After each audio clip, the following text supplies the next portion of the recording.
Sunday. Sorry I'm a little late. I feel like I say that every time I go live. I'm like, I am like a broken record. Oh my gosh. But anyways, we're here now. Thank you for joining me. Hello, hello, hello. Actually, hold on a second because I wanted to get my tablet real quick. Hold on.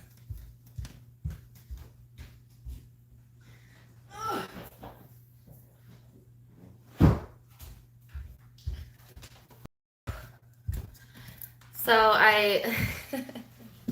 happy Sunday. Hey, Infinite. What do I have in here? Hey, Rosie. Thank you for the super chat, Manny. Hey, Jamie. I've actually had this for a while, but for some reason I forgot I had it, and I want to use it today so I can actually read your chats without sticking my face all up in your face. So hold on a second while I pull us up on my tablet as well. And then we're going to go ahead and get started. Yup.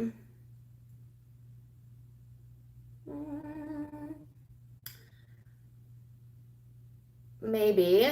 Okay, I guess I didn't set this up right. How do I switch channels? Manage. Thank you for the $9.99, Melissa. Am I crooked? My camera looks a little crooked. Okay. Obviously, I didn't think ahead, so I didn't set it up on my... I didn't set it up. Of course, you know, because why would I do that ahead of time? That would only make sense as I go live with all of you in the chat, right? Yeah, so maybe next time. It was a good idea. Crap. Oh, well. Oh, well. All right, so we're going to go Aries through Pisces. Thanks for the $2, James. Thank you. All right, so we're going to go Aries through Pisces. I got new cards. Awesome. I love my new cards. My oldest son went and bought these for me at Barnes & Noble's last week, so I have never used them. I'm just now breaking them in, so I'm really excited to test them out on you guys today. I'm not even sure the name of this deck. Thank you for the $10, Carolyn. Aw, thank you. Sweet of you. Okay. But I just like... well, my son was going to go to Barnes & Noble's, and I couldn't go with him, but he knows it's my favorite shop. And I was like, okay, but when you're there, like, scan the tarot card section, and if any of them call out to you, buy it for me. And I gave him some money. And he came back with these. And I love them. They're a little more artsy than, say, like, the traditional tarot, but I love new cards. It was sweet of him, wasn't it? Hey, Aaron. All right, so give me a second while I prepare these because they're still a little bit stiff, I guess. Say hey to me. Let's talk about the collective energy while I'm getting ready. All right, so collectively speaking, obviously we're in a retrograde. The retrograde lasts all the way to mid-October, I believe. We have actually way more than just that going on planetarily. Okay. But here's one thing I've noticed among everyone that I've been dealing with to some degree or another is like these incredible, vivid dreams, psychic downloads, synchronicities, connections, like on full speed.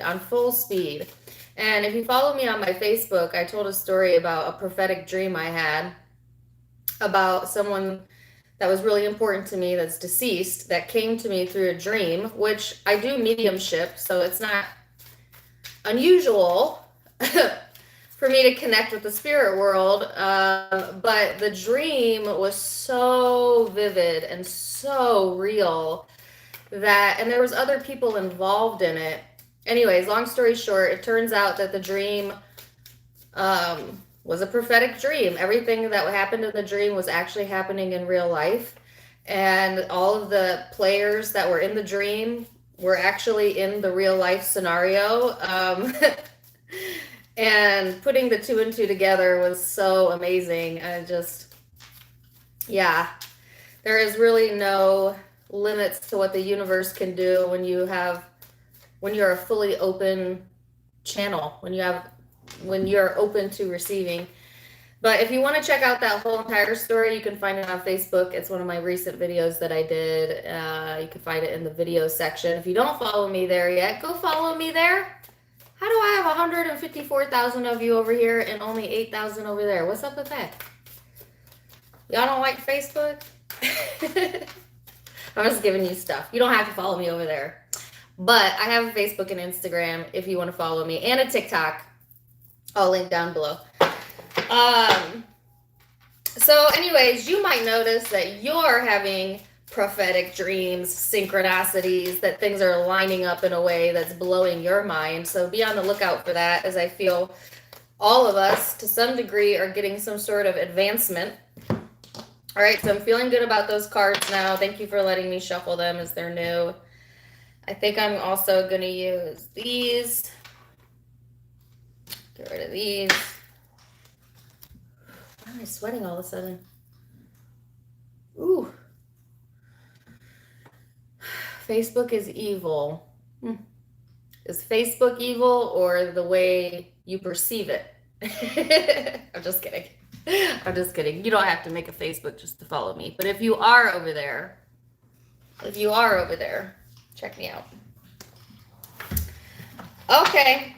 We're going to start with Aries. Go all the way through Pisces. I'm going to use my singing bowl to clear the air. If you don't like loud noises, cover your ears.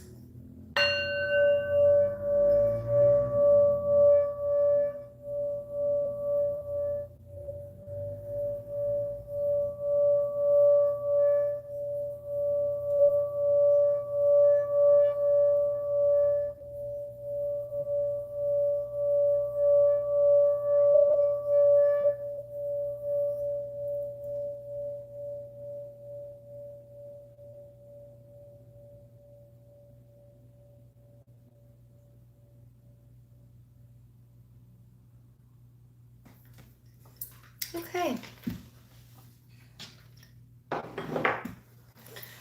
So, I'm going to meditate. If you're new to me and you don't know how this works, I meditate and clear my energy between each zodiac sign. This allows me to make sure that, first of all, I'm refreshed for each zodiac sign, but also to get any guided messages that want to come through my channeling. If you meditate as well, please feel free to meditate with me, as that might help me pick up on any messages specific for you. If you don't, that's okay. Just hang out in the chat. You might get something out of it. And I always ask for the highest messages for the highest good of anyone that is coming to this channel. And so let's go. Aries. Aries.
So, Aries, I saw the planet Saturn.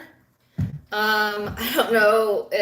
I'm trying to think of Saturn, the planet Saturn. I know I have a card on it in here. I wouldn't be surprised if that card comes out, but to me, Saturn energy is more of a practical, down-to-earth type of vibe. Let me see if I have that card in here, because they actually showed me the card Saturn. It's all about wisdom, discipline, structure, responsibilities, things of that nature showing up for you. Okay, self-control as well. So it's really interesting. I saw kind of similar to that image. So I don't know what's going on with the planet Saturn right now, because I am not an astrologer. If you know, let maybe put it in the chat for anyone who may benefit from it.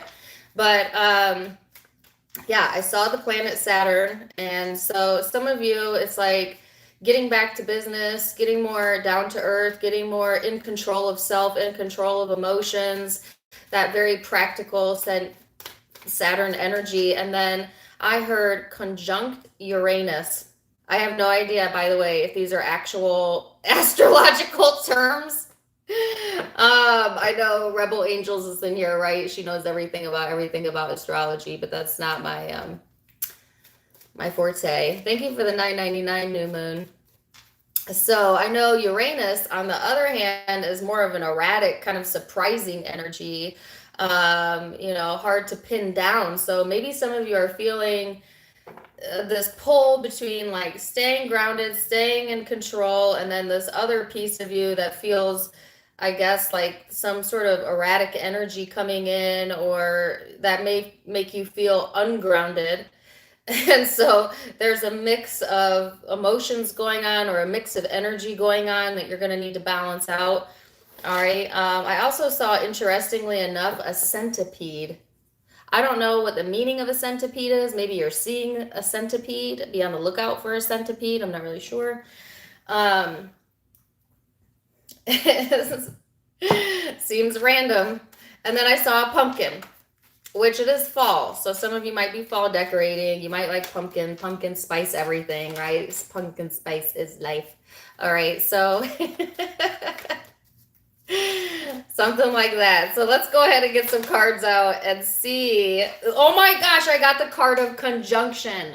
Didn't I say Saturn and then I heard conjunction? And then I got the card of conjunction, of course. So this is all about empowerment, right? This is all about enhancing your strength and joining forces. So it's almost like taking that Saturn energy, all right, and taking the Uranus energy and somehow making it work for you, making it empower you. It could feel very intense right now, but this is like, don't let it overwhelm you. Instead, let it pull in your strengths. Okay, so self-empowerment, this also came up in the Aries you versus them reading. So some of you maybe check out that reading, as that may have further information for you. But yeah, so let's see what the angel cards have to say here.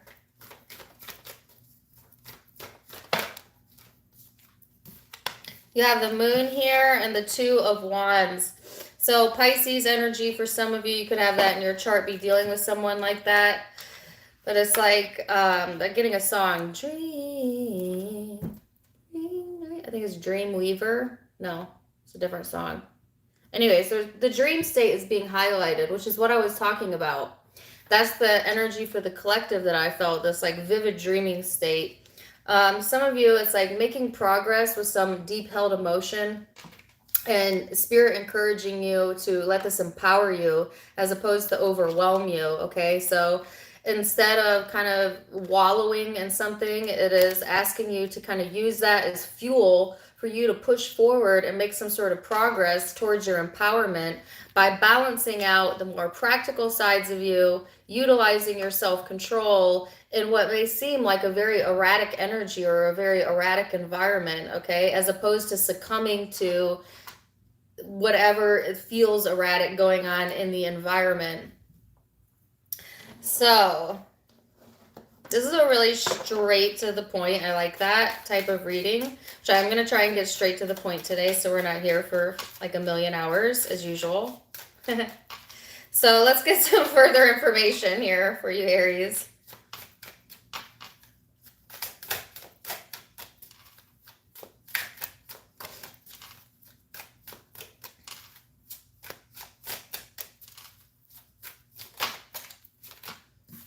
So what I love about these cards too is they have animal symbols on them. All right, so you have the Six of Wands and the Two of Swords. So Aries, this is like the energy that's coming in is, first of all, watch it with the self-judgment. Some of you have been really critical over yourself, and maybe this is causing some sort of insecurity within you, okay? Maybe because you're not getting the validation or the success that you feel is owed to you or due to you. And it's like, well, just give it time, right? Because if you wallow in that emotion, then you call more emotional draining. I heard emotional vampire energy towards you.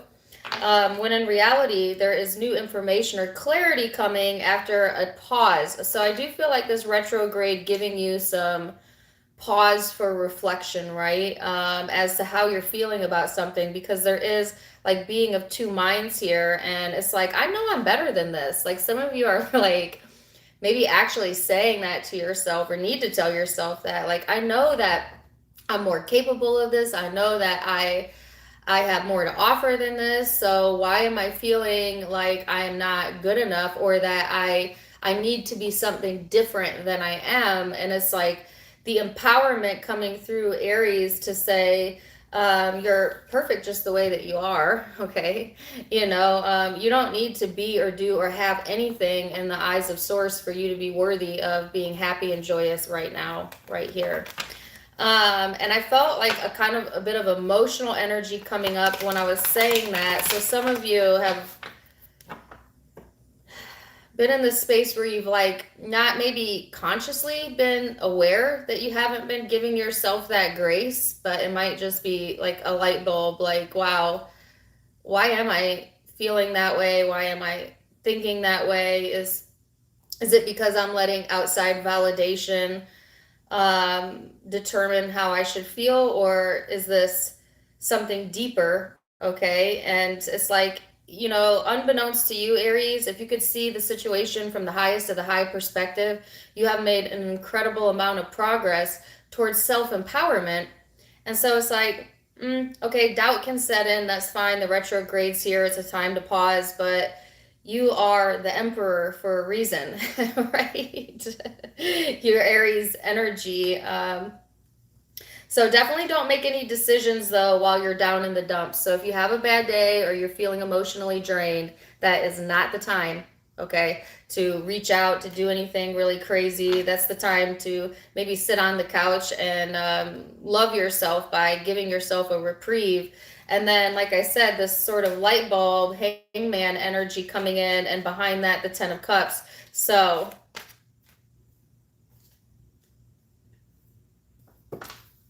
self-empowerment, Aries, being so important.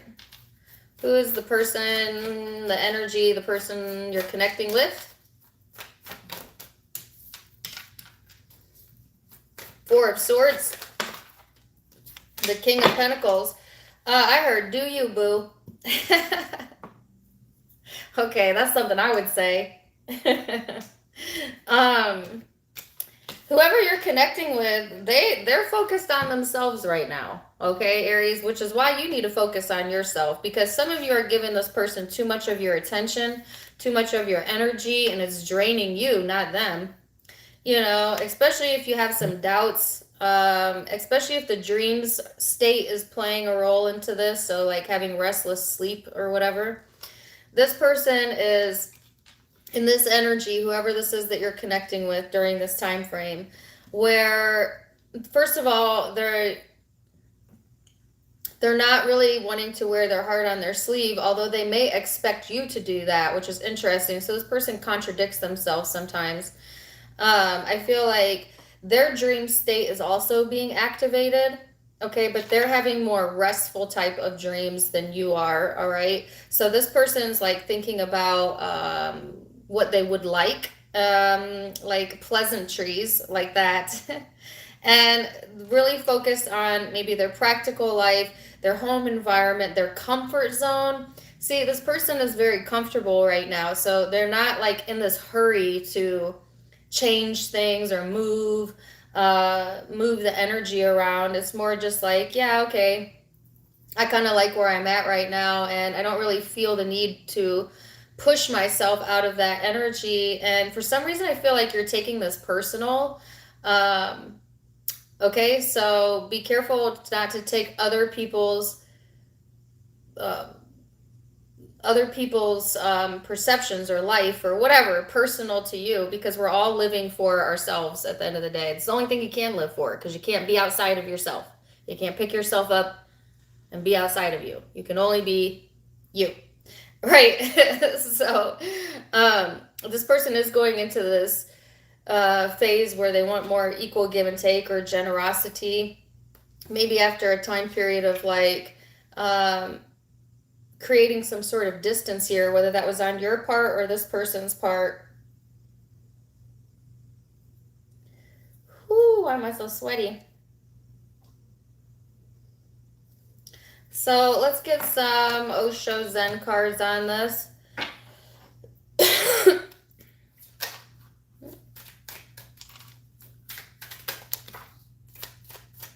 Yeah, I got the card of laziness. I feel like there's some sort of laziness going on in this person's energy. Like they're not necessarily in action-oriented mode, but the same guidance was for you, Aries, that this really isn't the time for you to take any quick action either, that you need to be patient.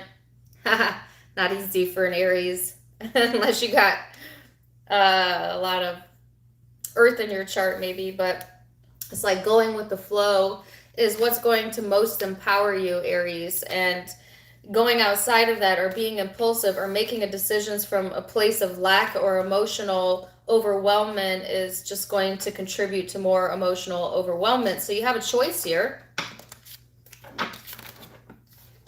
Let's see what the guidance is.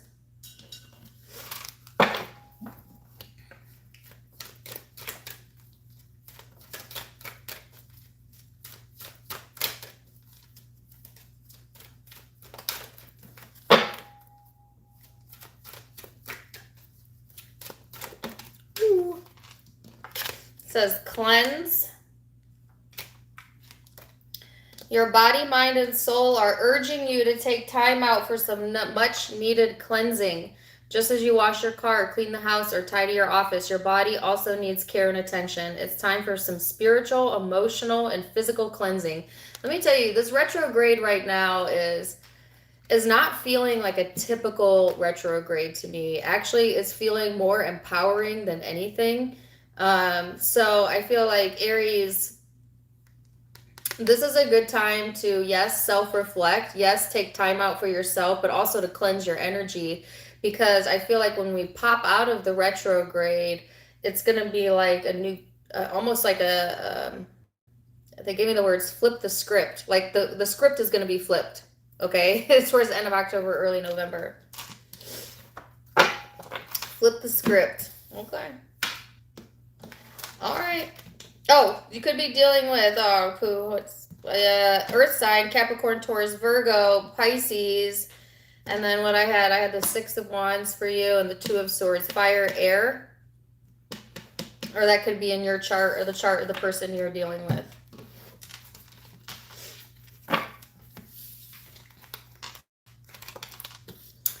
Okay. Let me get a drink of water, then we'll go to Taurus.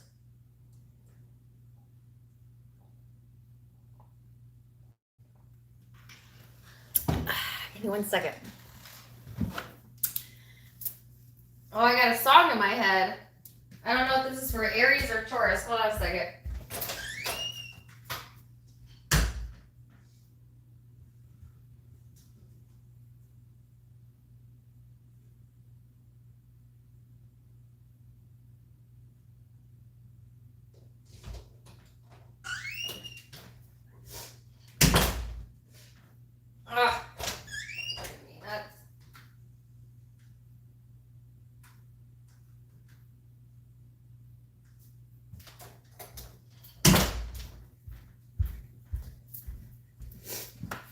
Sorry about that. Distraction. Okay, so the song that came through, it could be for Aries, could be for Taurus, is Give Me One Reason to Stay Here by Tracy Chapman. So take it or leave it. Give me one reason to stay here, and I'll turn back around. All right, Taurus.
Okay, so Taurus, almost went to sleep. Thank you for the $9.99, Jennifer.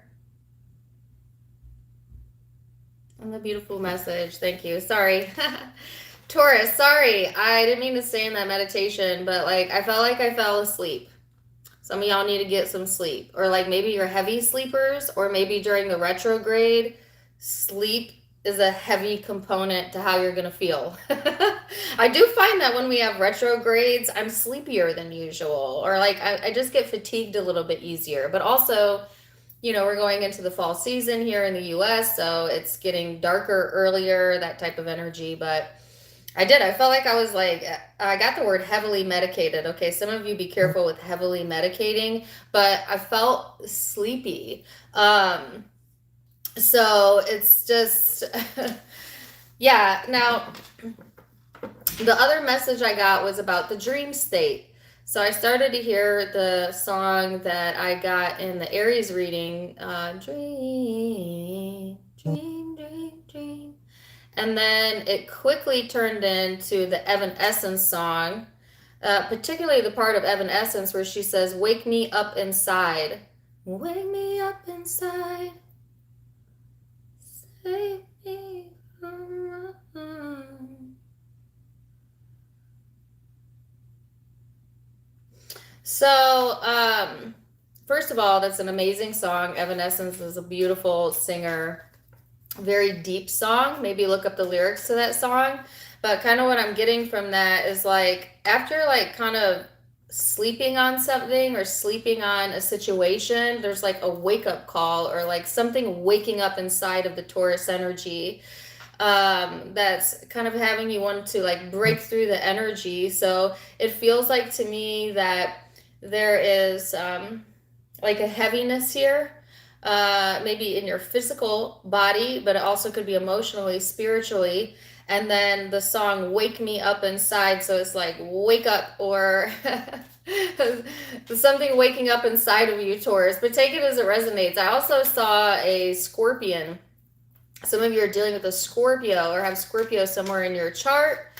Or maybe a Scorpio friend or family member or lover can relate, because I heard they can relate, I can relate, something like that. So let's see. You have the Neptune card, the Dreams card. Oh my gosh, I could not make that up. The Dreams card, this is Piscean energy. This is about, again, the dream state, the subconscious, your memories, your imagination. But it also talks about compassion and empathy, fantasies, escapism. Some of you might want to kind of escape by going to sleep, taking a nap, meditating. I don't know. It's like something that allows you to just kind of sit in your headspace in a way where you can kind of hear some sort of answer that wants to come through for you. Because I do feel confusion around this, Taurus. So there's a confusing type of energy around the situation. And of course, the retrograde is going to play into that, all right? Oh my gosh, as I say confusion, y'all, the cards be on point today. 7 of Cups. This is the card of confusion. Look at that. You have the dream state and confusion. So there could be a lot of choices that need to be made, but some emotional uncertainty going on as to like, is this just a dream? That was the lyric. Is this just a dream? Or is this real? Is that from a song as well? Is this just a dream or is this real?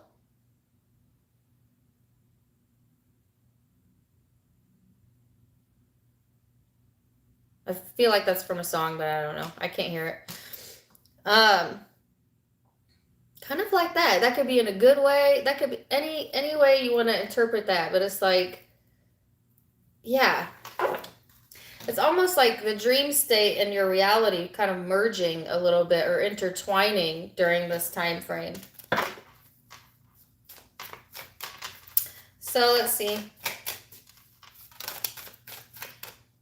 There's the 6 of Wands again. Why do I always get repetitive messages for Aries and Taurus? And I know I shuffled this. 6 of Wands. Okay, the 7 of Wands. I didn't mean to get this many cards out. The 2 of Cups, the Sun card, and the 5 of Cups. So, Capricorn, Leo energy here for some of you.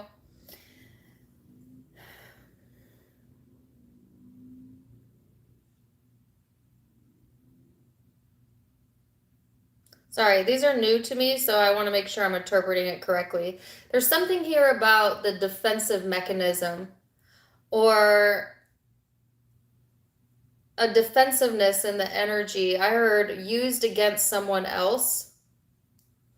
There's a very specific connection showing up here, Taurus. Could be family, friend, ex, lover, you name it, where there's a lot of happiness around, but there's also like a lot of either defensiveness or manipulation around that. That's emotionally draining, whether it's you doing that or the person you're connecting with. It's almost like I keep hearing used against you. They're giving me like, what is that? The Miranda rights? I'm not saying anything about you getting your Miranda rights read to you, but anything you say could be used against you.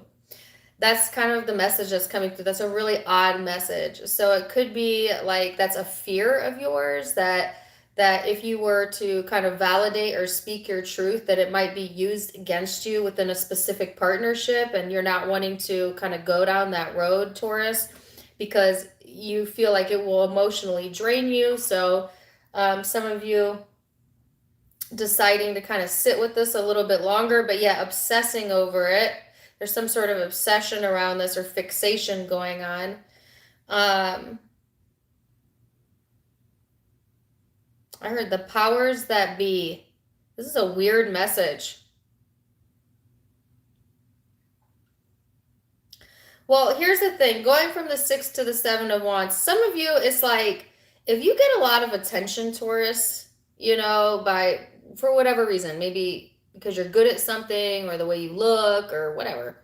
For some reason, it's like the things that make you shine or that make you successful can also be used against you. Maybe because other people find that intimidating, or a specific person gets kind of defensive about this. I heard arrogant. Somebody could think someone's arrogant.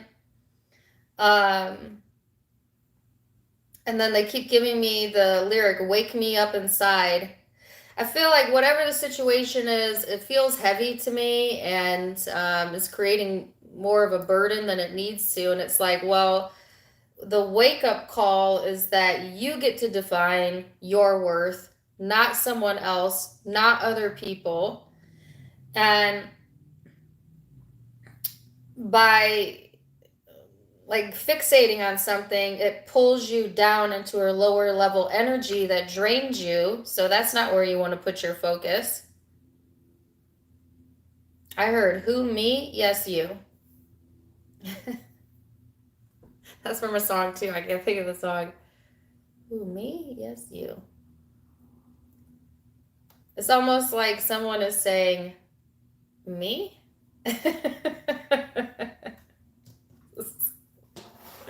This is a weird message. I'm not going to lie. Let's see what person you're connecting with. Please don't make this fit if it's not fitting for you, okay?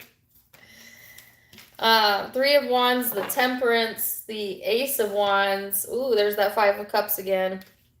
All right, so whoever you're connecting with, this person is kind of trying to somewhat pay, you know, kind of, I want to say stay in their own lane. Thank you for the $9.99, Susie. In the aspect of they're trying to put their primary focus on kind of balancing out their own life, their own energy, trying to better control their emotions, as this person might have a very passionate type of personality where they can be driven through passion, so much so that it overrides their common sense, you know. And sometimes this person, someone's living in dreamland, okay? I don't know if it's you or them, but they drain themselves when they overdo it. And this person has a history of kind of like overexpending themselves, overdoing it, and they're being pushed into kind of this stage of their life where they're more self-sufficient, more independent, and can control this better so that it doesn't overwhelm them, so that they don't create this heaviness and this defensiveness that is creating some sort of imbalance within their own energy, or possibly within the connection here. Let's see what the Osho Zen has to say.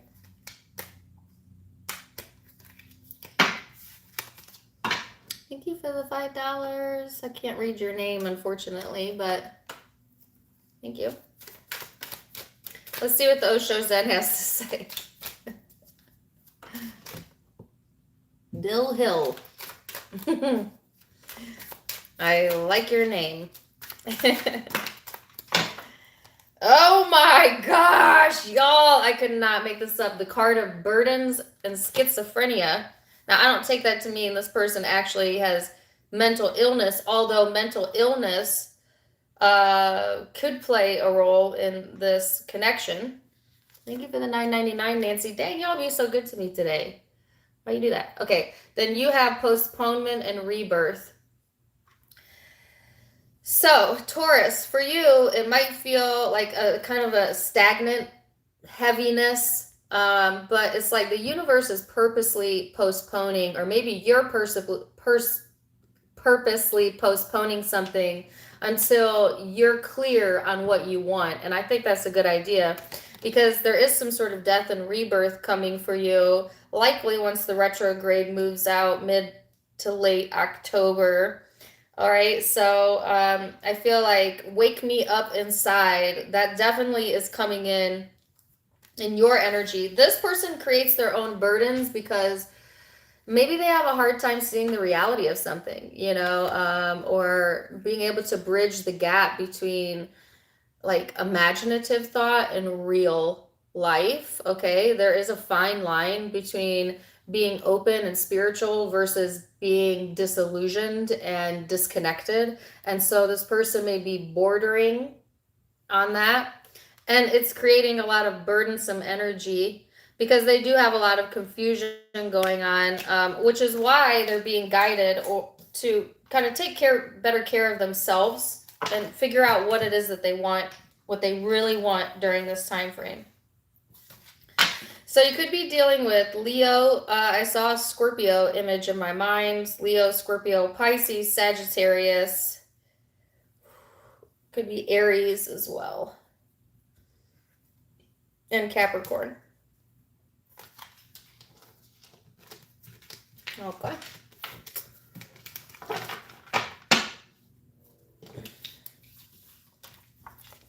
Okay. Now we go to Gemini. I'm liking my new cards. I hope you guys are liking them.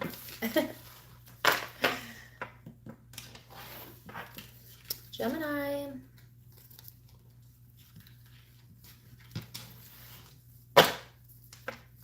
I'm gonna go into meditation and clear my energy again real quick. Oh, we got 444 in the chat right now. That's what's up. Don't forget to give me a like if you haven't, please.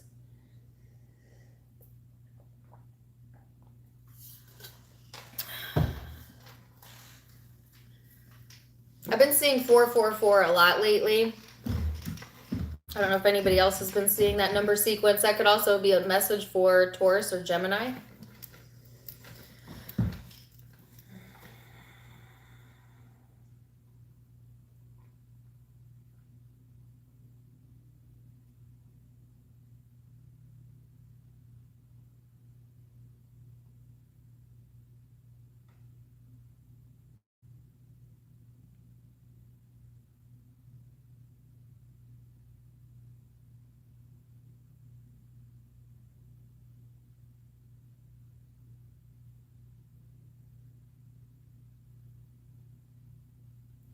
That was really super fast. I don't know why Gemini. I love doing Gemini readings because it's always like boop, boop, boop. There's the message, done. I think it's because you're a Gemini. I don't know.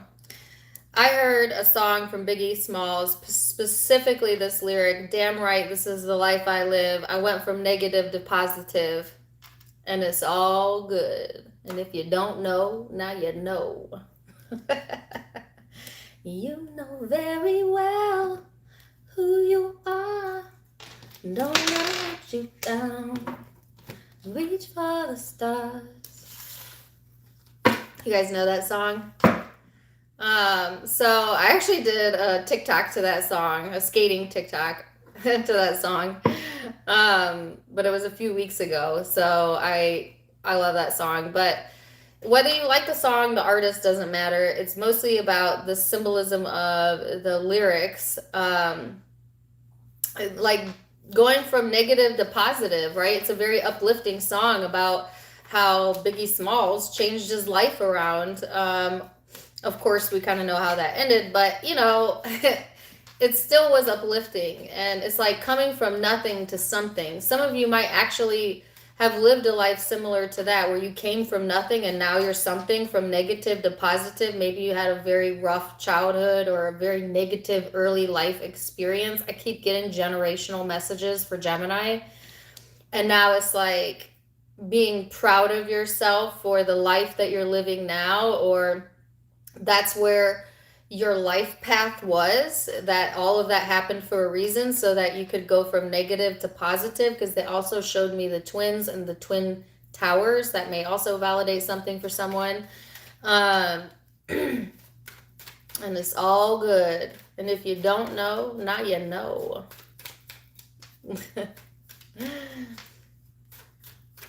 So it's like, you know who you are, Gemini. Maybe you didn't always feel that confident in that space, but you know who you are, right? So, oh my gosh, the third house of perception.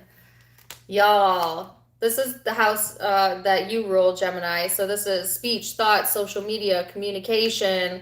It also talks about that street life. I cannot make this up. This card says street life, and I'm just talking about the story of someone who came from nothing to something. You know, so it's like some of you are very street smarts, or you've gained some sort of street smarts through life experience, which we all do to some extent. But it's like this has played a big role in the life path of Gemini, and has helped you to kind of see things from a different perception, because it's like you know the contrast, right? Which is another thing that Geminis often call into them, the contrast between the higher and the lower self, but also different walks of life. For some reason, that's being highlighted, like different walks of life. Okay. And this could also be coming through in the dating scene or within relationships where you're connecting with people from all different walks of life. And maybe people don't know your story. Maybe like someone doesn't know what you've overcome. And it's like, if you don't know, now you know. You might be telling them, you know. You might be a spiritual gangsta. I don't know. As I'm getting that song, baby, I'm a bad tango. You don't want to dance with me, dance with me. I got that song in your last reading as well. So, let's see. You have the High Priestess here, which is your intuitive self, the Angel of Power. So this is combining street smarts, okay? Thank you for the $20, Garrick. And for the sweet message. Okay. This is like combining the street smarts part of you with your spiritual stuff. You know what? Maybe I'm a gangster too. You're a spiritual gangster. I don't know. It's like you've kind of risen above a prior way of living life, but like don't get it twisted, because you will go back down to that, like, if you have to, which of course, when we're transcending, the encouragement from spirit is always to look forward. You don't need to prove yourself to anyone. You don't need to show that you've had it hard. Like, don't get so involved in your story that you tell it again and then you end up back on the bottom because you told the story of your resurrection only to recreate that, right? Be careful about the stories that you tell. Like, it's okay to be proud of where you've come from, but don't make that so important that you almost victimize yourself with your own story. Whew, I'm getting sweaty. That's a very high level message, okay? So this also may have helped you to be more intuitive when it came to relationships, right? Like smarter about relationships.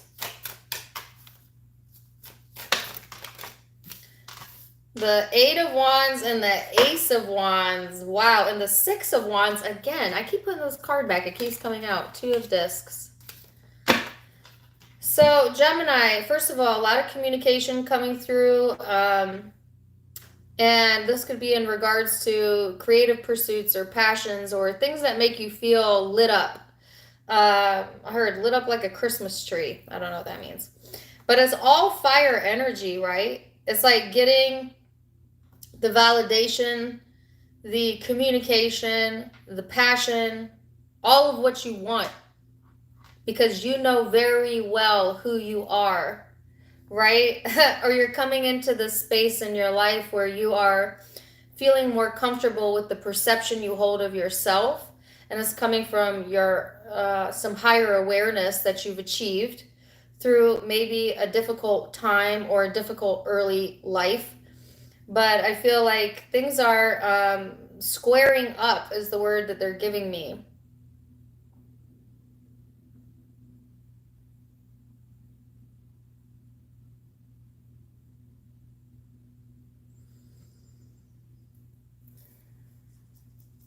Okay, let's see this person's energy.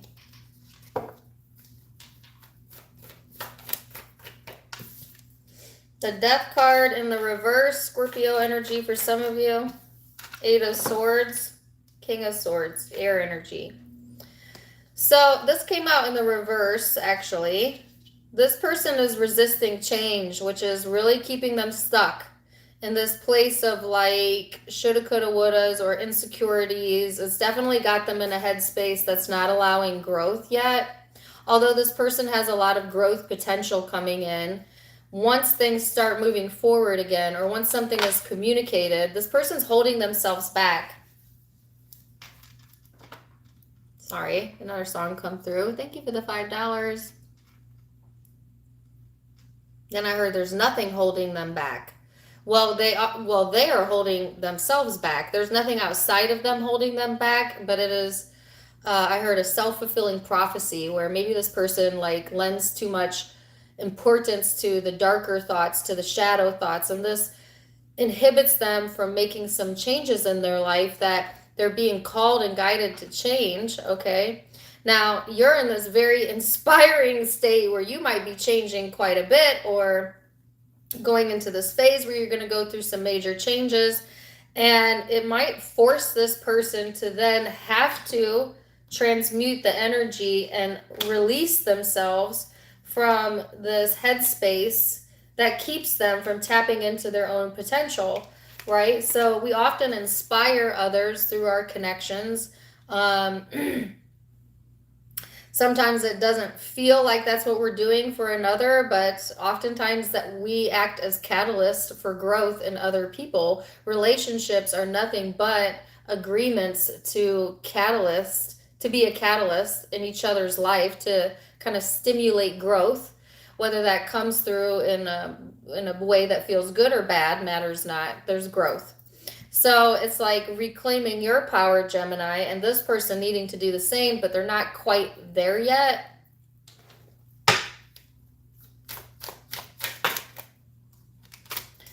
And they have awareness, so they haven't become aware of the way that they hold themselves back yet. But I do feel them being pushed into this awareness. And then you have inner voice.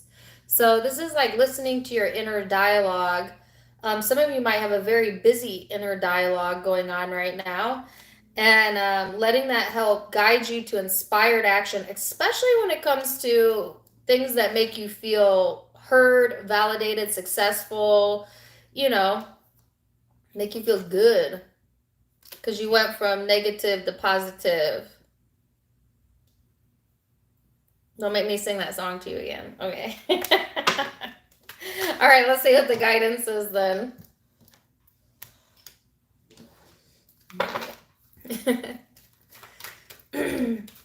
What was Biggie Small's birthday? I think I've asked this before, but for some reason I always forget. Take a moment. Stop. Now is not the time to rush into decisions you're about to make. Before this important decision is made, take a moment to pause, quiet your mind so that you can ask your soul for guidance before you act or move forward. Yeah. Don't dip back into old ways of doing things. Don't dip back into the ego, because you have spirit now. You have guidance. So tap into that. Take a moment. Ask for guidance. Watch as it is revealed to you, Gemini. And enjoy this energy, right?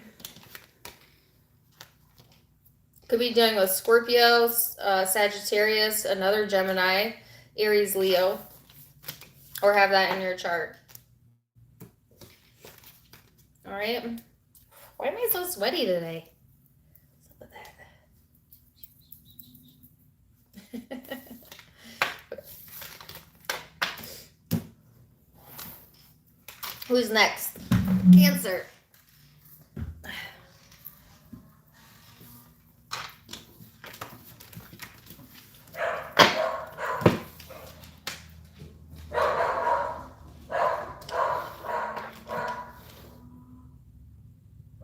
I don't know why my dogs are barking.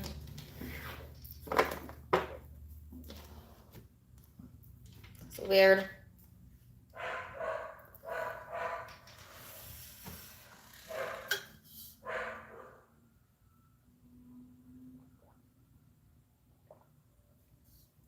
Let me see if she calms down for a second.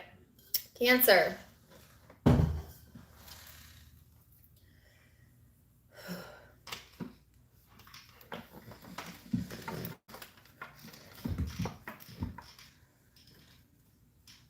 Thank you for the $9.99, Bree. Hey, Rebel. What's up, girl?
Okay.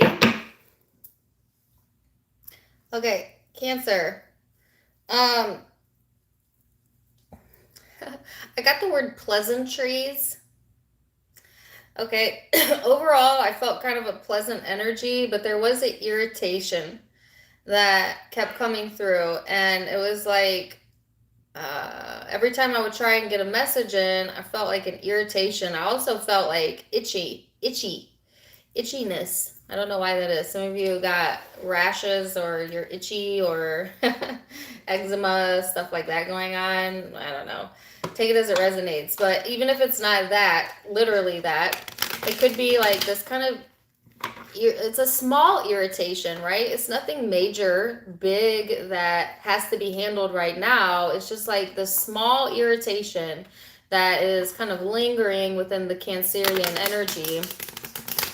Also, they showed me a crystal pendant, which actually I have one. I don't think I have it up here, but it's like a crystal necklace. I don't know if some of you wear a crystal pendant, or maybe that might help protect your energy. Something about the Force, like a Star Wars reference, the Force be with you. But yeah, that's kind of what I got through. That entire time I meditated, those were the only two messages I got through, and I was trying to sit in it longer to see like more specifically what is the irritation about, but I didn't get it. So maybe the cards will show us. So you have the 8th house of intimacy and the 10th house of reputation. Sorry, I'm sweaty. So this is Scorpio, Capricorn energy. This could be with the irritations around either of those zodiac signs. And Cancer, your card at the bottom of the deck, Virgo underneath that, could have that in your birth chart, or the person you're connecting with could. Or it could highlight the fact that there is some sort of link between intimacy, your intimate life, and your reputation, okay?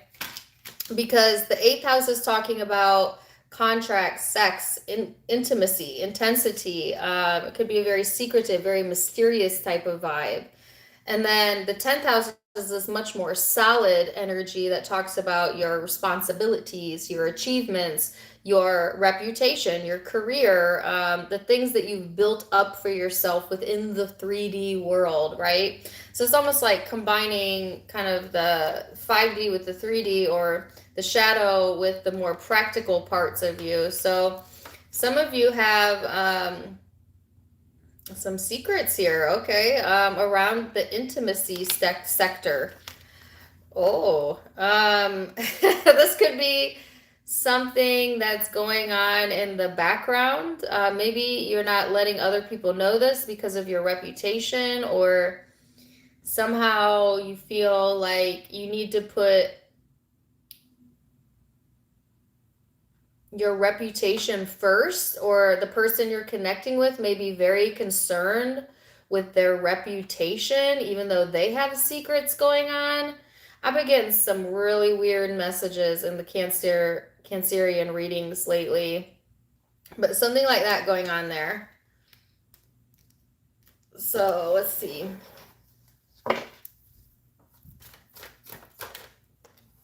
Six of Pentacles, the card of generosity. Okay. So somebody's being generous here. Now you pick what side you're on, right? This could be you or someone you're connecting with. There's this energy here about being very generous, being very open, someone really putting a lot of pride into their reputation or the things that they've accomplished on the earthly realm. But they either have secret motives, or you do, or there's a darker element to the energy, okay? It's almost like, this reminds me of Gemini's last reading, Who's Living a Double Life. I don't know if any of you watched that reading, or you have Gemini in your chart. Maybe you're a cusper, but check that reading out if you didn't. Because I feel like this is around the love life. Like two very different aspects being shown right now, Cancer, between your love life versus like the life that everyone sees you living, that you share with other people, right? And to some degree, we all have secrets. None of us are walking around this world telling everybody about our skeletons, okay? So don't act like you don't got secrets, because we all do. Some people have really big secrets.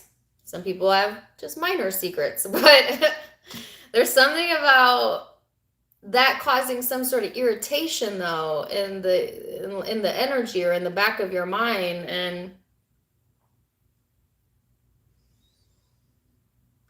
yeah, somebody might have a secret obsession or a fixation. Okay. Now I'm feeling itchy.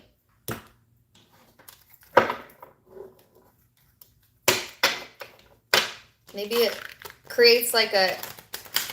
See, sometimes when we hold on too much to secrets or too much to suppressed emotion, it could have a number on our autoimmune system. And sometimes you might notice autoimmune type disorders pop up when we're not properly clearing out our emotions and our energy. That could be where the itchiness or the fidgetiness is coming from, whether that's you or someone you're connecting with. This is super specific. Please don't make this fit if it's not fitting, okay? Let's see. 3 of Wands. 2 of Swords. Let me get one more. 3 of Cups.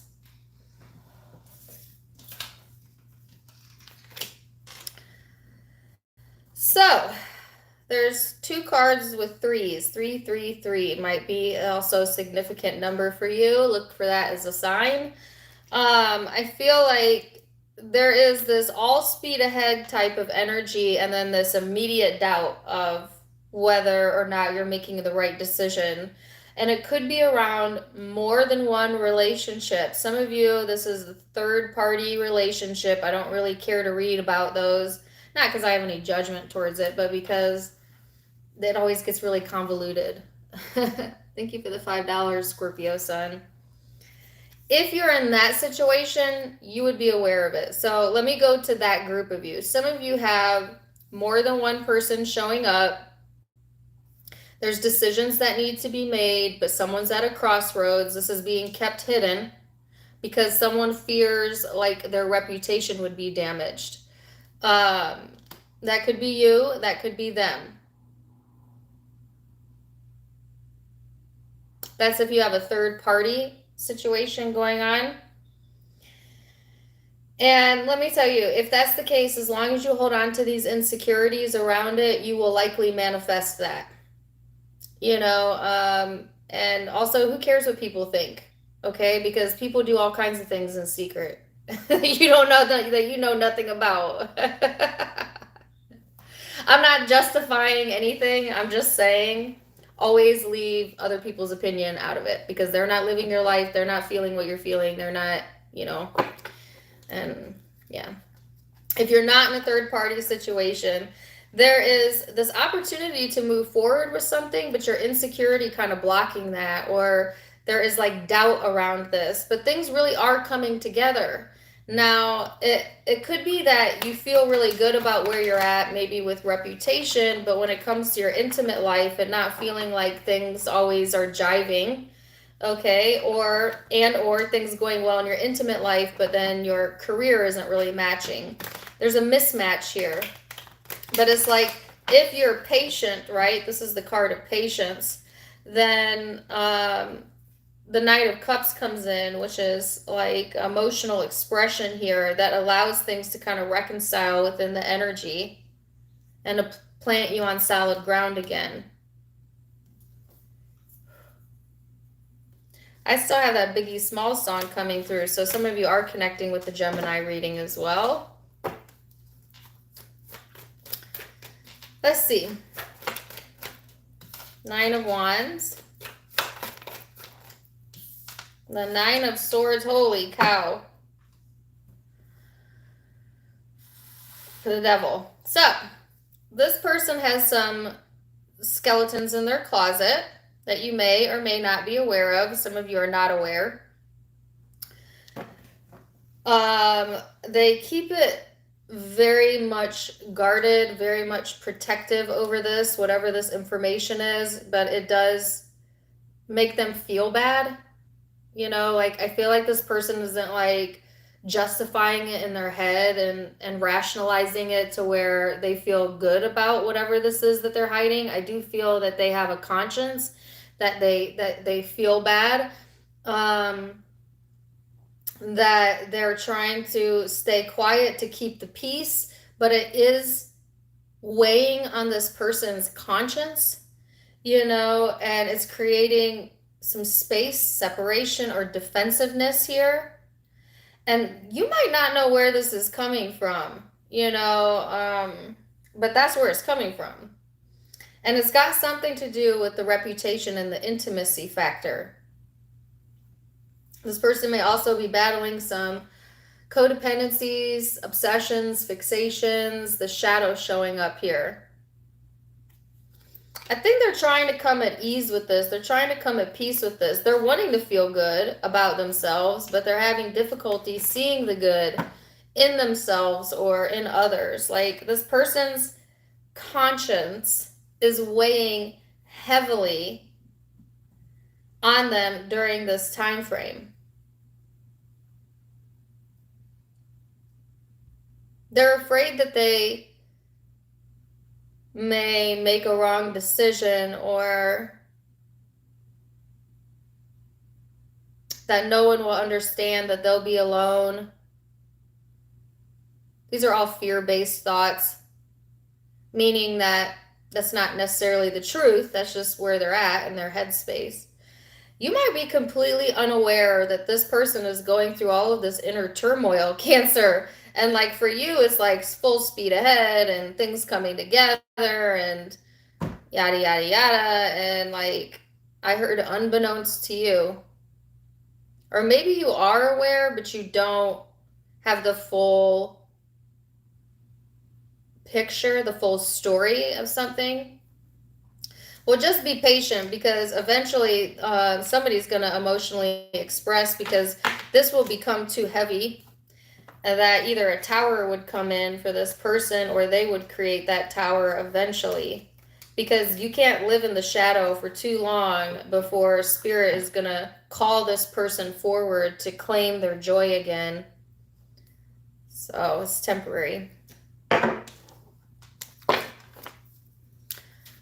Osho Zen. Let's see what that says. I got 111 in chats. Another synchronicity. Woohoo! Earlier I had 444 of you in here. Oh my gosh. So your dreams might be dropping some hints to you, Cancer. Pay attention to your dreams. Or maybe when you're in a meditative state, pay attention to the messages that are coming through.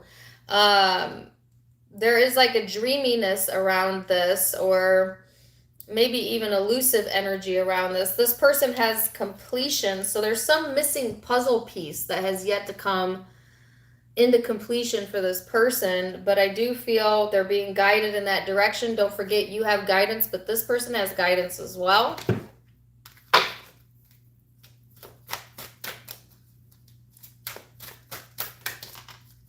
It's a misfire. I'll take note of it. Breathe. Okay. And seek.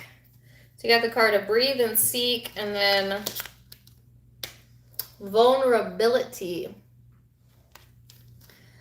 This is confirmation that you're seeking to tread into the unknown, unfamiliar territory where decisions are based more on intuition than rationality. Do not let fear hold you back or allow a misguided sense that feeling vulnerable is somehow a negative condition. So this might require some vulnerability on your behalf or their behalf, because I do feel like this person keeps something hidden because they're afraid of being vulnerable or judged or something like that, or maybe you do, but take it as it resonates. That's going to be required in the connection for things to move forward. Whew. Wow. Okay, so zodiac signs you could be dealing with. I have Capricorn, Scorpio, Capricorn again, Could be an air sign, Aquarius, Libra, Gemini, Aries. All right. Cancer energy over here as well.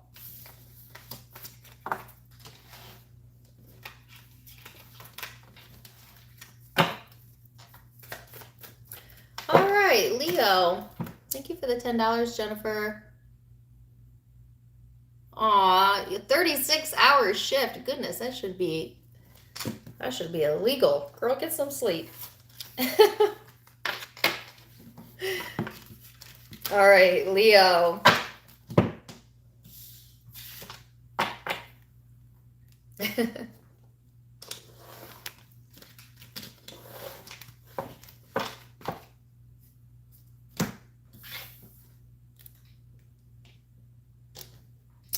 If you don't know, now you know. I still got that song in my head. Maybe that song is also for you, Cancer.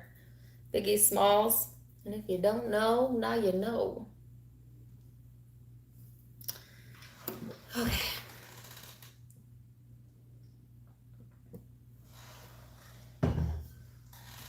Leo.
Whoa. Okay, Leo. Holy cow. I got so much going through my mind right now. Like, I had a full blast radio station. One song dovetailing into the next, dovetailing into the next. I don't even know if I'll be able to recall all of them. Thank you for the $5 super chat because it was that intense. So I feel a lot of intense energy. I feel like a lot of your thoughts dovetailing into the next and dovetailing into the next and dovetailing into the next. I heard, see, what they showed me initially was an image of, I think it was like a race car driver or a go-kart, maybe. But you know, when a go-kart or a race car goes so fast, it starts doing this to the steering wheel, like it's getting unstable. Like some of you, the energy is getting so fast, it's creating some instability within you or within your surroundings. Of course, the retrograde is here. But then I heard ricochet. And then I started getting a song. I don't remember the name of the artist, but she says, bullet holes, fire away, ricochet, fire away, fire away. I don't even know all the words or if that's how the melody goes. And then it went into another song. This time maybe I'll be bulletproof. So you've got the Ricochet song, which is kind of an erratic energy, and then Bulletproof. I think it's the same artist. And then right on the heels of that came in another song, Drops of Jupiter. I don't know why I keep getting that. I keep getting that song, Drops of Jupiter in her head. Summer wind talks like rain. All right, so Titanium, yeah, that was it. And LaRue, Bulletproof, yes. And then Drops of Jupiter. And yeah, so I could have kept going in the energy, but it's like one thing leading to another, leading to another, leading to another. It's like some of you feeling like one thing after another, one thing after another, or like it could be even that you're getting signs and synchronicities, like one after the other, and it all is lining up. Okay?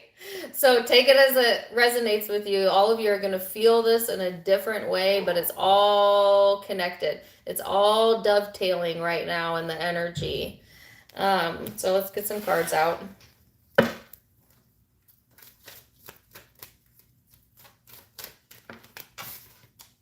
You have the 7th house of relating. So a lot of you, this is happening in the relationship sector of your life. Things kind of dovetailing. But it could also be in how you're relating to life. But this talks about marriage, best friends, partners, companionship, you know, any relationship in your life, somehow bringing awareness to something within the relationship sector of your life that is giving you some sort of balance. Okay, some of you could be connecting with Libra energy, as this is the card of Libra, and I have Pisces out as well.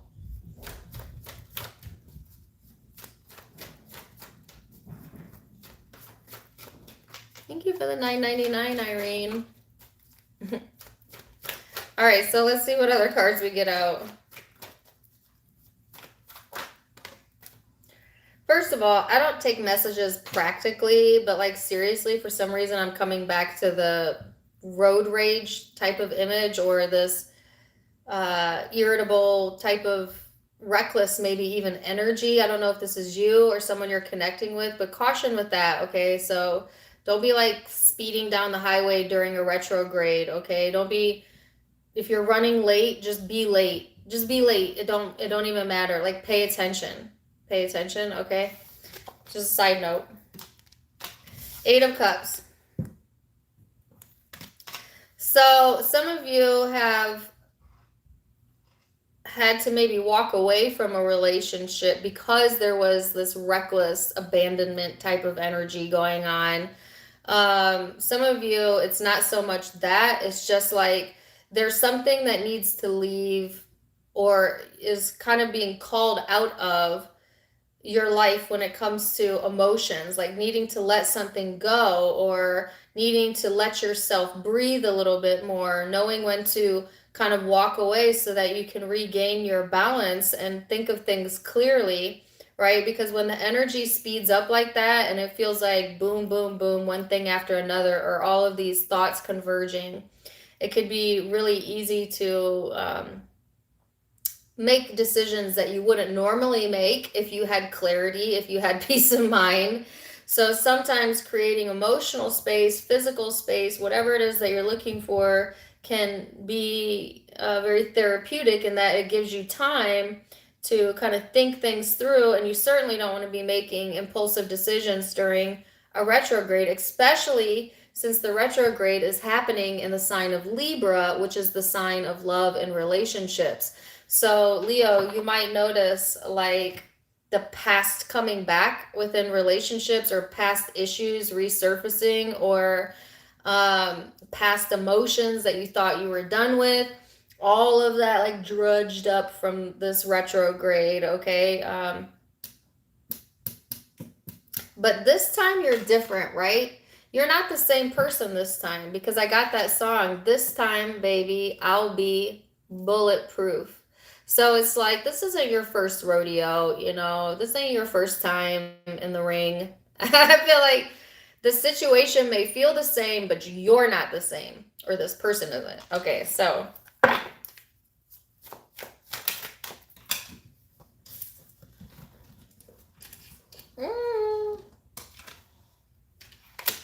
Queen of Discs, Queen of Swords, wow, 9 of Swords, and the King of Wands, which is your energy. Oh, goodness. All right, so I don't mean to go into male and female, but this is a clear delineation between male and female Leos. Or I don't want to say male or female, masculine and feminine Leos. So I'm actually going to diverge the message, all right? If you're a female Leo, there's a need here for you to kind of put yourself first, your self-worth first, to stay practical and logical and not get sucked into the emotional space, which might be hard for you to do right now in the retrograde. But it's like, in order for you to make decisions for yourself that are in the highest good, you need to be able to have clarity. And you can't have that when you're wallowing or getting sucked into this emotional space. Because I do feel like it creates more anxiety or tension than anything. And it's making you stronger. Yeah, that's true. But it's could be easier. You don't have to go about it this way, because this time, baby, you're bulletproof. You know what I'm saying? Like, you don't need to put yourself through this mental torture anymore. You learned what you needed to learn. You did what you needed to do. You're stronger because of it. You can have peace now, but you got to be able to let go, or you got to be able to walk away, okay, from something that wasn't for you, wasn't serving you, did not bring you peace into your life. Know the difference, right? If you're a male Leo, masculine Leo, you've got two different people showing up here. Feminines. Two different feminine energies showing up here. Now, it could be that both are intimate, okay? And if it's a third party, you're dealing with a Gemini or a Cancer, go look at their readings, because I had third parties show up there as well. If it's not, say this because like your mother and your spouse, or your boss and your spouse, or friend and family member, I don't know. There's two feminine showing up for my masculine Leos. There seems to be some stress around that. Or it's like you have a feminine in your energy that just, they stress you out. They just stress you out. But it's because they're stressed out, okay? This person may be trying to, like, live two different lives, or be in two places at once, and they're, like, bringing too much on their plate, and it's creating some sort of anxiety around the situation, okay? So it could be that you're just dealing with one person, masculine Leos, but they have split their energy into, like, maybe they've got their work life, and then they've got this relationship, and they're having difficulty, like, keeping it all afloat. And you might serve as a pillar of strength for this person to help them keep it together. And, or if you're a masculine Leo dealing with two different females, I'll tell you, one of them looks solid and sturdy, and one of them looks like a basket case. I'm just saying, I feel like you'll know which one is which. I'm not saying that with judgment, but the air sign seems unstable to me. The earth sign seems a little bit more practical as far as, like, being more in tune and in balance right at this moment. Okay. So that was, sorry, I didn't mean to get super specific for Leo, but interestingly enough, I feel like if you're dealing with two people, even though the air sign may seem more erratic, or the person who embodies this more erratic energy, that's the person that has your attention. That's very typical masculine Leo. It's like masculine Leos will look out, and there'll be a female, got her shit together, doing really good, but boring. And the Leo would be like, I'm totally bored with you. And then there'll be another one that seems batshit crazy, and the Leo's like, you, I want the batshit crazy one. Excuse my language, I'm just saying. I'm not saying all male Leos are like this, not all masculine Leos are like this. Now, I don't know what that says about me, because I'm married to a Leo, but I am different. I'm a very different person, right? They like different. They like unique. They look for the peacock. They don't want the one that's going to have a 9-to-5, very routine, soccer mommy looking, boring. They would think that was boring. Even though it's probably good for them, they would think that was boring. I'm just giving you some insight into masculine Leos. That's how most of them think. It doesn't make sense. I don't know. But if you're dealing with one, that's how they think. Most of them. Okay. I don't know. The feminine Leos tend to do that too. Feminine Leos like a challenge. So I don't even say that that's just masculine Leos. I feel like even my feminine Leo women, you don't want boring Mr. 9 to 5, whatever. Like, Leo women tend to look for exciting men as well. Even if they're mentally unstable. Because Leos also think that they can fix everyone. They think they can just love it out of you. And maybe whether you're masculine or feminine, you've been in a relationship like that where you literally was trying to love it out of someone, you know, to no avail. Sorry, back on track. Person you could be connecting with. Queen of Pentacles showed up twice. Some of you dealing with Earth. But the Seven of Wands. And who's at the bottom of the deck? The freaking Queen of Swords. So you've got the Queen of Pentacles, Queen of Swords out twice. Whoever you're connecting with, no matter your gender, this person is closed off. You know, they really don't want to hear it, don't want to acknowledge something. They may not be open to advice from others. I heard counsel, advice to counsel. This person very much may be in their own headspace, trying to think of things from a logical standpoint and not an emotional standpoint. They don't trust their emotions, at least not right now. This person is kind of holding their ground, okay? With whatever they set an intention towards, they're holding onto that right now. Okay?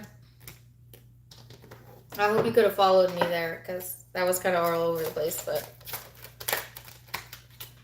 Participation in healing. So, Leo, there's something here about your own healing when it comes to how you behave, or maybe what you're attracted to in relationships. Not making it about healing another person, but making it more so about doing the self-work and the healing within yourself, and it not being at all about needing another person to change or be different or be better or whatever. This person has participation, so they're being encouraged to participate in their own life, but they're so closed off right now, I'm not sure they're going to move into that energy just yet. The number 4 is sticking out to me for some reason. That number 4 could be important. 444. I saw that earlier.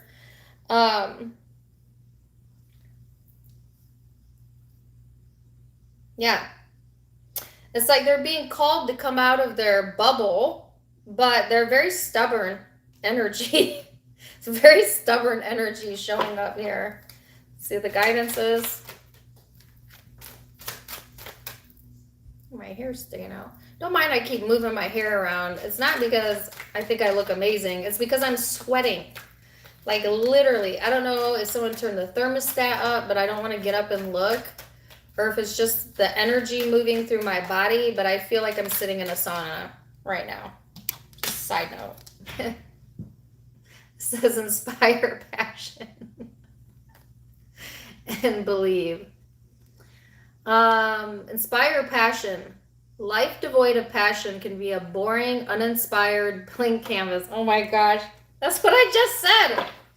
Let me read this to you again. Maybe rewind, listen to this reading again. Life devoid of passion, which Leos love passion, can be a boring, uninspired, blank canvas that slowly drains the soul. Now is the time to reignite your passion and rejoin life. This is an opportunity to set new goals, which will in turn reconnect you with all that is sacred. Didn't I just get done saying that Leos would rather have passion, even if it's unstable, than boring and predictable? Because that's what drives and motivates you. This person has belief, the force that works through your soul, determining what's possible or impossible. The difference between success over failure, and above all, who you are, is the power of your belief. This person needs to reconnect with their belief structures. What do they want for themselves? What are they calling into themselves? They need to be a little bit more open-minded, okay? So Zodiac signs you could be dealing with Libra, another Leo, Aquarius, Gemini, or a Virgo in particular, but could be Capricorn, Taurus energy. That could be in your chart, or the person's chart you're dealing with. I have Pisces over here as well.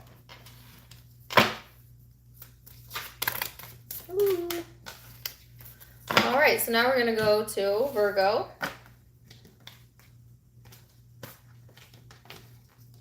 I don't know, is it because the sun is coming through the window? Is that what's bothering me? Oh,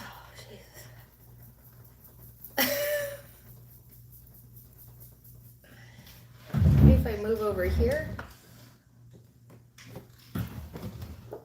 If I missed any of your super chats, I'm really sorry. I'll try to read them all at the end.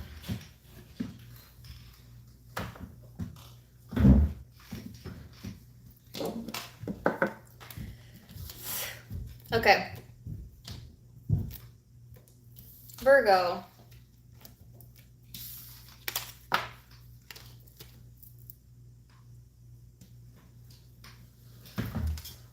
Drink water.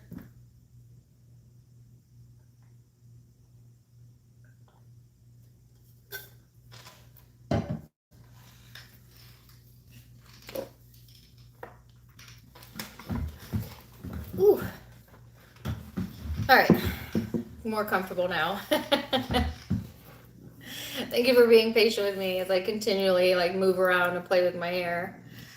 But I catch a lot of flack. Anytime I do a video and I play with my hair too much, someone always leaves me a nasty gram or a nasty comment like, look at this reader, so in love with herself. She constantly plays with her hair. And I'm like, I'm not playing with my hair because I think I'm cute. I'm playing with my hair because I'm sweating to death.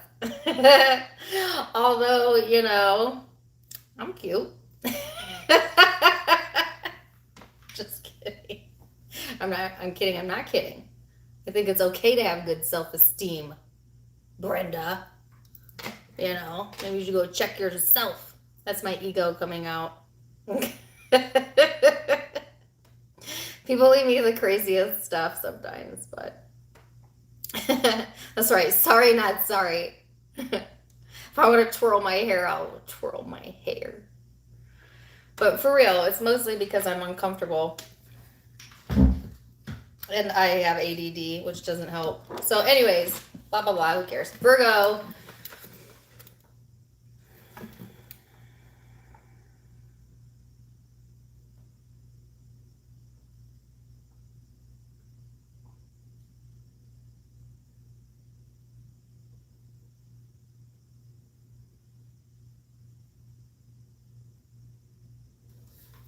That was super quick. I saw a foot bath. Maybe some of you are getting pedicures or bathing your feet, or the feet are showing up. The feet are significant. I saw a rhino. I'll come back to that. And then right on the heels of that, I heard the song Voodoo.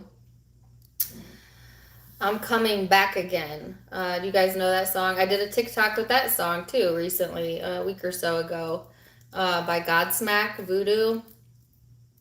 He says, I'm coming back again. I'm not the one that's so far away. When I feel the snake bite enter my vein.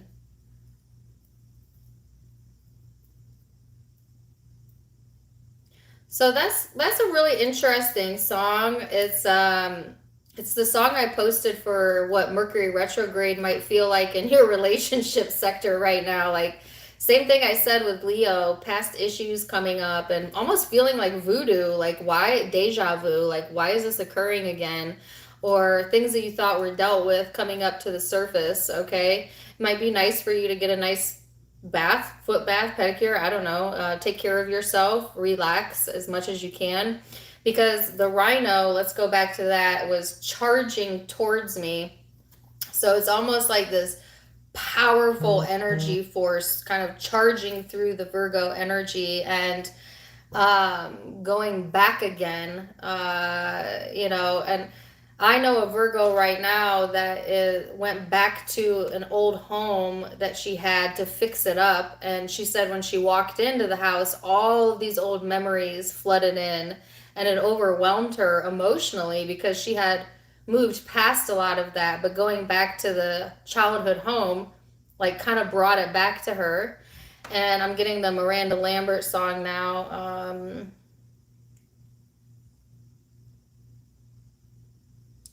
You know they say you can't go home again. I just had to come back one last time. And ma'am, I know you don't know me from Adam. These handprints on the front steps are mine. It's like revisiting childhood.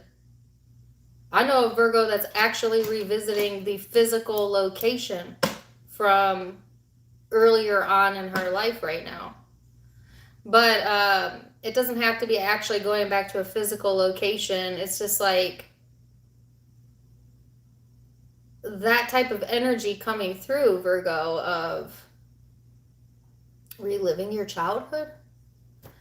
That song may be significant again, and that may come through like the rhino energy. It may be like you're just bipping along, and then it just hits you, you know, something like that. Could be good memories, could be bad memories, could be a mix. Maybe you have a strong desire to reconnect with someone from the past, or old childhood friends or family members, or reconnect with physical locations that have meaning to you.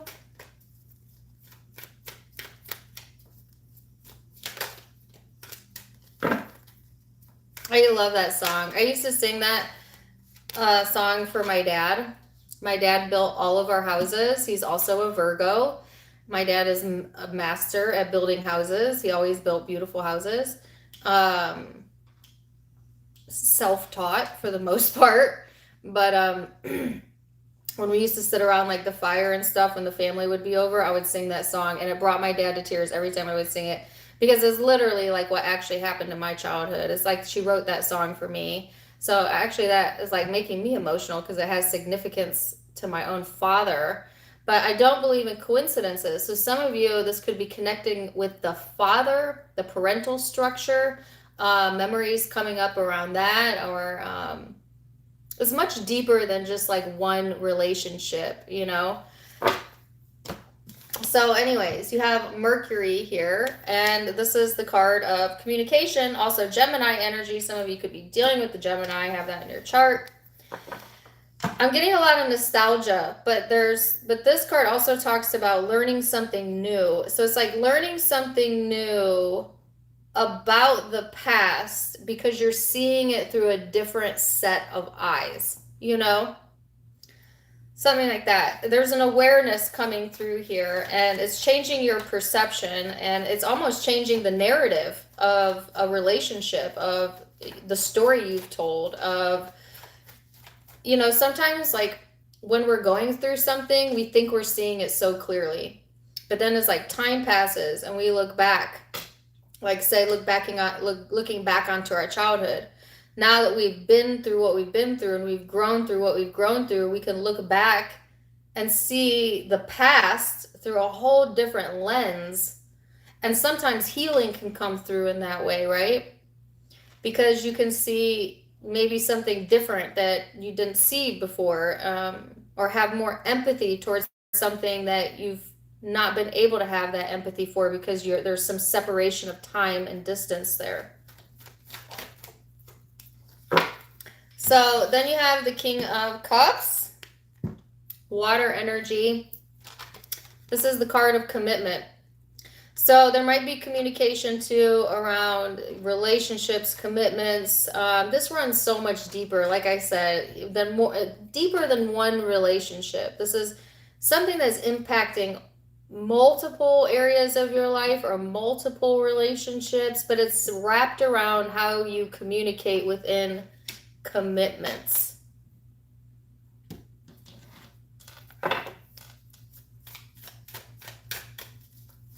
Sorry, that song is still coming through. What if I could touch this place? I'd feel it.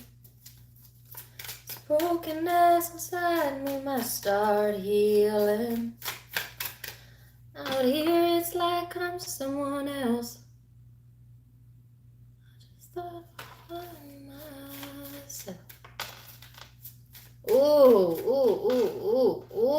Virgo. Some of you just want to feel at home. You just want to find yourself.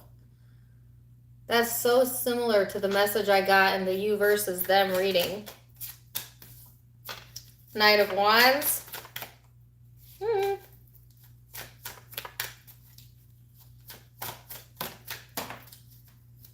Seven of Wands. Give me one more. One. I said one, and I got a million. I'll keep them because this is a deep reading. All right. Ugh. Knight of Wands. Seven of Wands. Three of Discs. The Empress. The Three of Wands, and the Hangman. So, for some of you, this is heading back towards the past. This is the retrograde energy coming in. I heard the path of least resistance is your best bet. So whatever makes you feel the most comfortable is where they're guiding you at this time frame. There is like deciding on something here and going towards whatever feels more homey. Something about the home. There's a need to be patient with yourself, okay? As things are moving forward, even though it's a retrograde, it may feel like things are going backwards, but it's actually giving you a whole new set of eyes to look forward with. Because this is completely changing the way you saw someone or saw something. So be careful though not to get impulsive, because there is a chance of like kind of going back and forth on something and creating defensiveness or conflict where there doesn't need to be. Okay, but that's what happens when a retrograde comes in. If you do that, it will emotionally drain you. What is the person you're connecting with? Ace of Wands, the Tower, the Nine of Pentacles.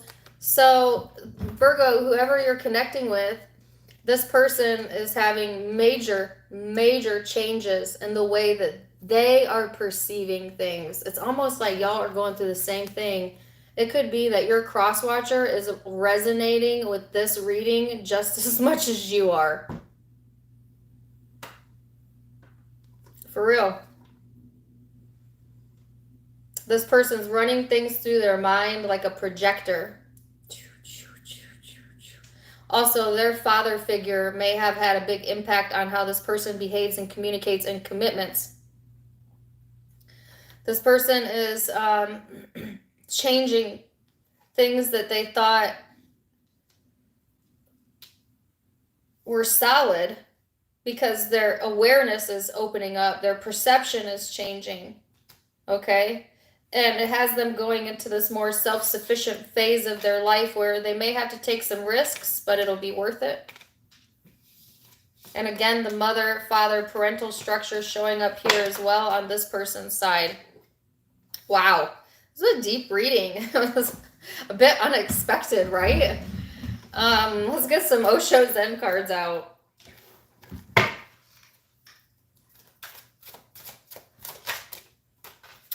They have the Rebel in the reverse. You have, are these in the reverse? Courage in the reverse, postponement in the reverse. Some of you have not had the courage to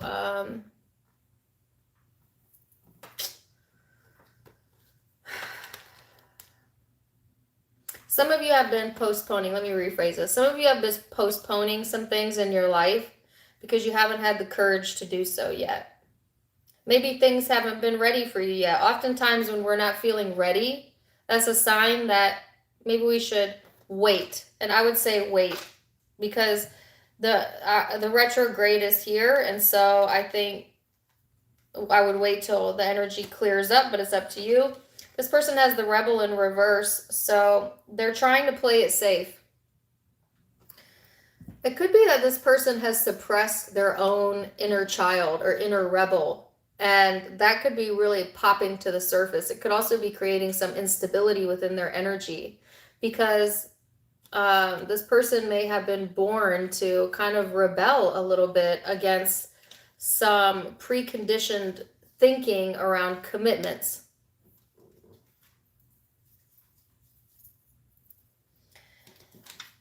Whoo-wee! Let's get the guidance.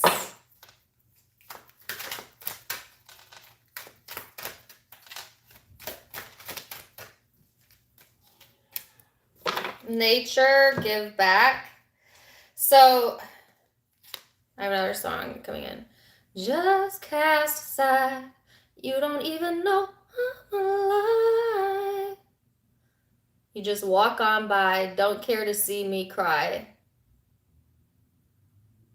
Damn, Virgo? This is a very emotional energy. Now, this could be you, or you could be dealing with someone or maybe past memories that are very emotional where you felt cast aside. Okay, so this says today is the day to cast aside normal routines and make a purpose to serve. It's about giving back without expectation of getting anything in return. So I keep getting this card for you, Virgo, of giving back, but I wouldn't be giving back to people that are empty vessels. I would give back to self. I would give yourself grace. I would give yourself love. I would get back in tune with nature, let the retrograde pass and do its thing. And you'll be inspired to act once this all flushes out. So could be dealing with a Scorpio, Cancer, Pisces, Gemini, Taurus, Scorpio again, Aries. Or those could be prominent placements in your chart.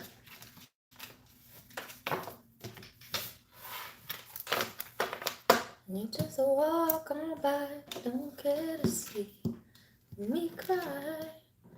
Here I am, still holding on. Can't accept my world is gone. No, no. I can sing that whole song. Girl, I was like a #1 fan of Mariah Carey when I was like 17, 18, 19. And I love to sing, and her songs were always fun to sing. I'd belt them out in my bedroom, annoy my whole family because I'd be in there like full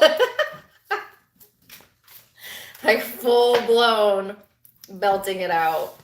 That's a good one though. That's a sad song though. That's an older one. I don't remember the name of it. Even if I try, I can't let go. Something in your eyes. Let's go to Libra. Is it can't let go? Okay. I'm done now. Okay. Libra.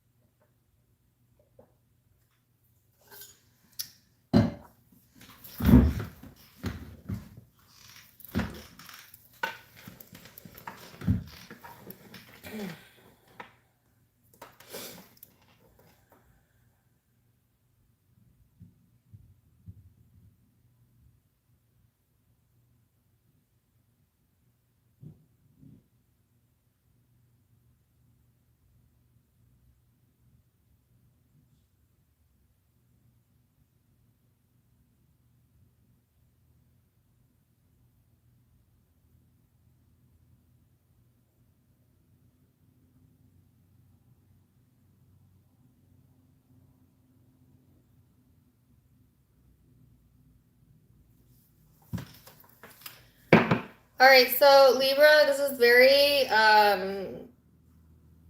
don't want to say cheesy, but I got the movie Hocus Pocus, you know, where she's calling for the book and she's like, book. And then the eye on the book opens and the book opens up and this light comes shooting out of it.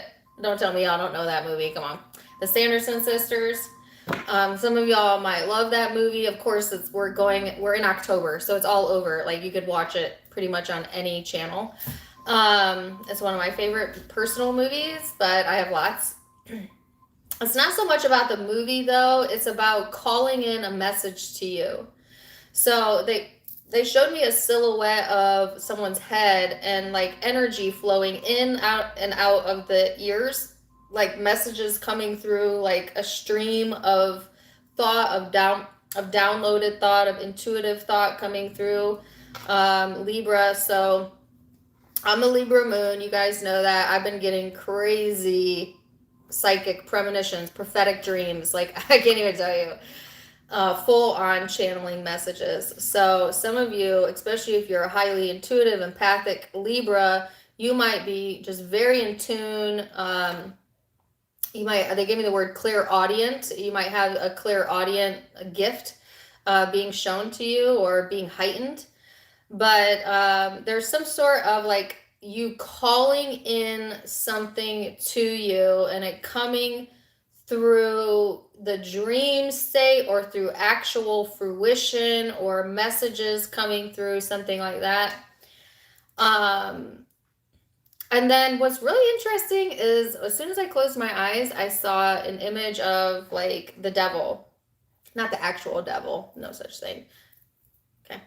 But like, you know, like a cartoon depicted devil, like Capricorn energy. Some of you could be dealing with the Capricorn, have Capricorn in your chart, or it's like this devilish energy, okay? I didn't get it as like intimidating or dark or anything to be afraid of. I actually got it like comical, like cartoony, like, you know, kind of making light of even the shadow, you know, or making light of a situation may, keeping light of a situation may help you out, especially when it comes to communication.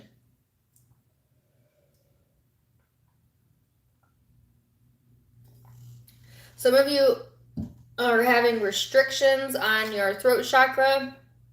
All of a sudden I'm having like major problem breathing, almost like a big choked. It's very uncomfortable.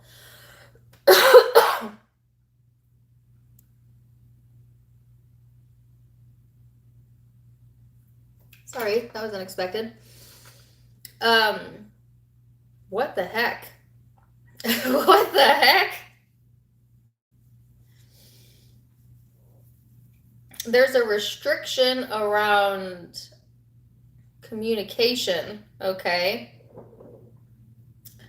Or like the vocal cords are like pressure there or something, right? Because I don't believe in coincidences. So that was weird. Let's get some cards out and see, Libra. It's almost like this energy. Say it, don't say it. Say it, don't say it. Say it, don't say it. Like some of y'all might be in that.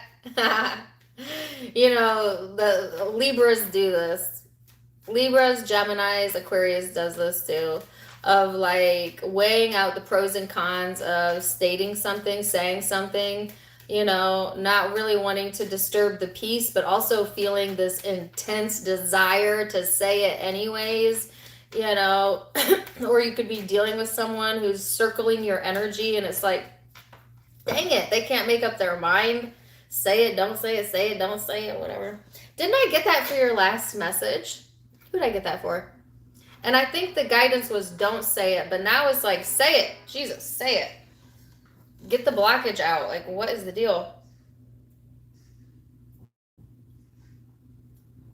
Did anybody watch the last live I did on Sunday? Or the last live I did? It was 2 Sundays ago. Was that the message for Libra?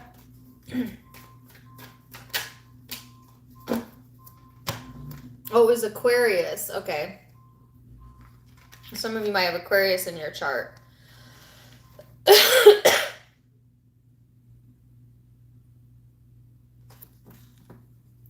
All right, so you have the sixth house of Virgo here.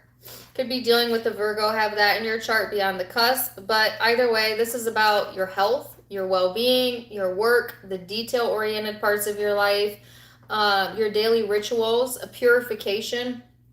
Some of you need to purify your dang throat chakra. Maybe drink more water, or, you know,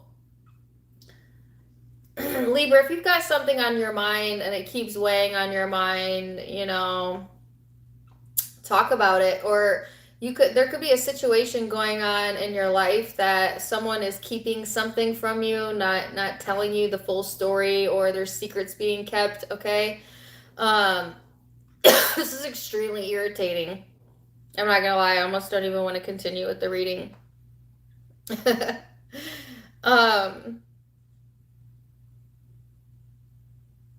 I would definitely be doing an energy clearing if that's you.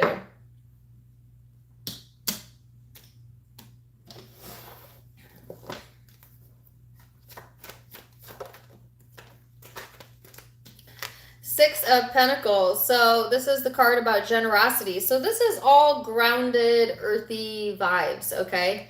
I feel like you're in the space of being better to yourself, taking better care of yourself. And because of that, being more open to giving of yourself or giving your time and your energy, feeling more practical minded. But there is something here that is not that is serving as a blockage and has got to deal with communication or some sort of secretive energy. And honestly, it's driving me insane.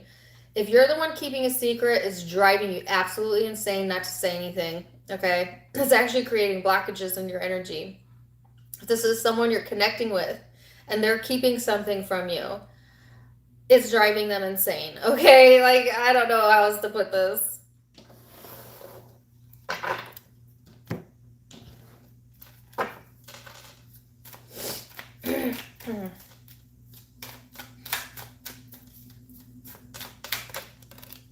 Let's see, the High Priestess.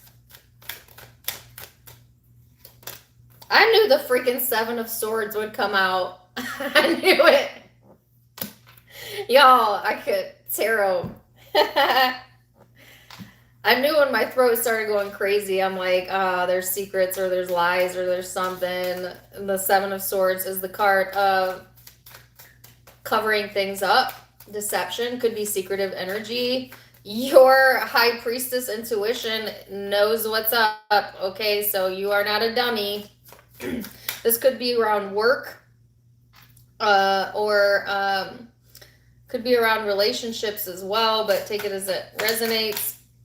Three of Wands. What's the Seven of Swords? The Princess of Wands. And the Six of Swords. Ooh, this is an interesting depiction of the Six of Swords.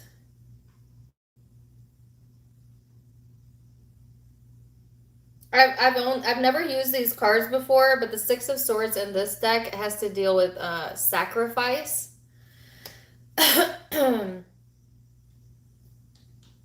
I heard sacrificial lamb.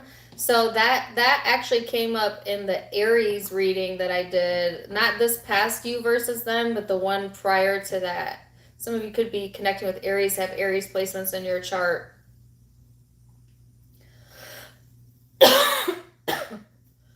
So,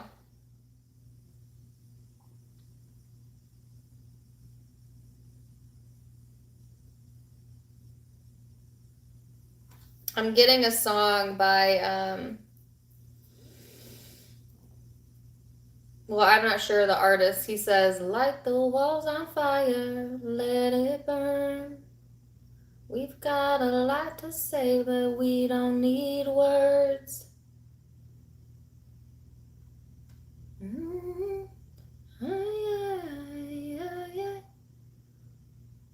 Oh, I love that artist. First of all, their music is so in tune, but I can never remember their name. Does anybody know who sings that?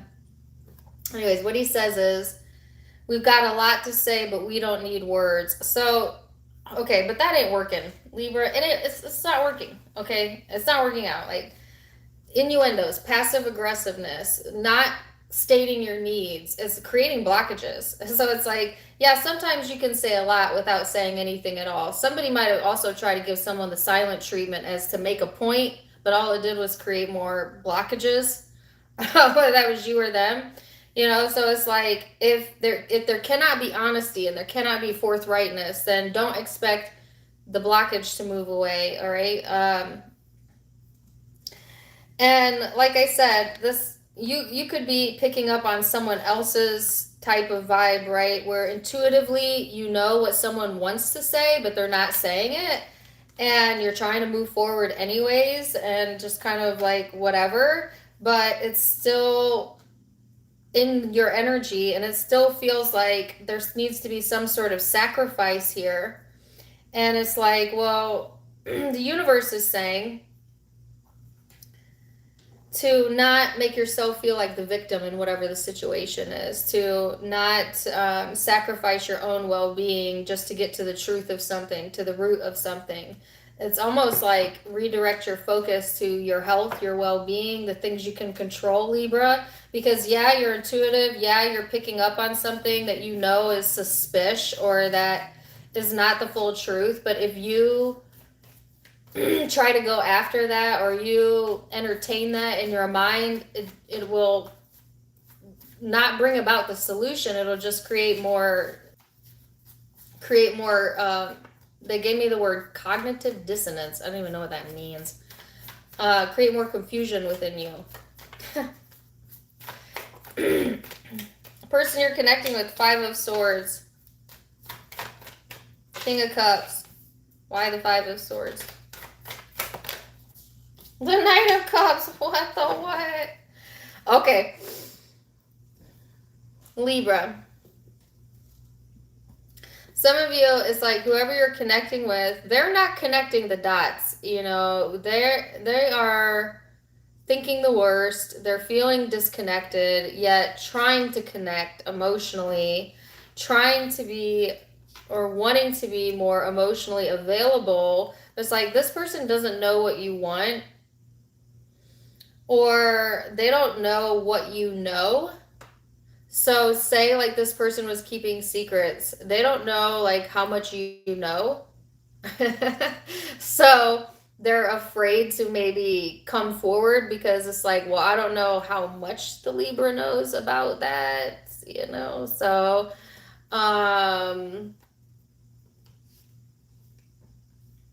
but yet they want to feel at peace, they want to feel at ease. But there's something about like this person trying to read between the lines as opposed to being like very direct with you, Libra, because they're trying to like get to know what you know without asking you what you know. Does that make any sense? What'd you know about that? I don't know. This person also has a disconnect between, you know, how their heart feels and how their head feels. There could be frustrations going on with this person and they're trying to do the right thing. But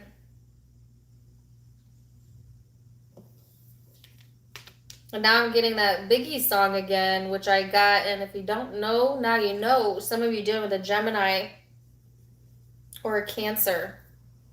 All right, so let's get the Osho Zen cards out and see.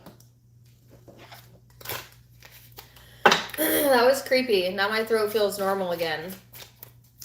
You know what? Before I started actively doing readings on a routine basis, I used to watch other readers and I would see them get all choked up and be like, yeah, right, you just got something in your throat. But now that I know what it feels like to actually feel this close, I promise you, it's not just that I got something in my throat at that moment, okay? It's real. Some real stuff right there. I don't care what you think about it, but I'm telling you. Fighting and harmony. Well, hard to get to harmony when there's fighting. You know, fighting the truth of something, fighting your intuition, trying to say something without saying something. It's like some of you are doing that because you want to keep the peace, but it's creating conflict with inside of you. And so it's like almost working against yourself. This person may also be working against themselves, you know, wanting to fight as opposed to wanting harmony, that type of vibe. Or someone is afraid of that. But I feel like that's a false fear. Because actually what I'm seeing is that you're trying to use your intuitive guidance, but you don't want to have to sacrifice something. And this person is, yeah, disconnected, but they really do genuinely want to have a resolution or peace here in their life. Let's see what the guidance is.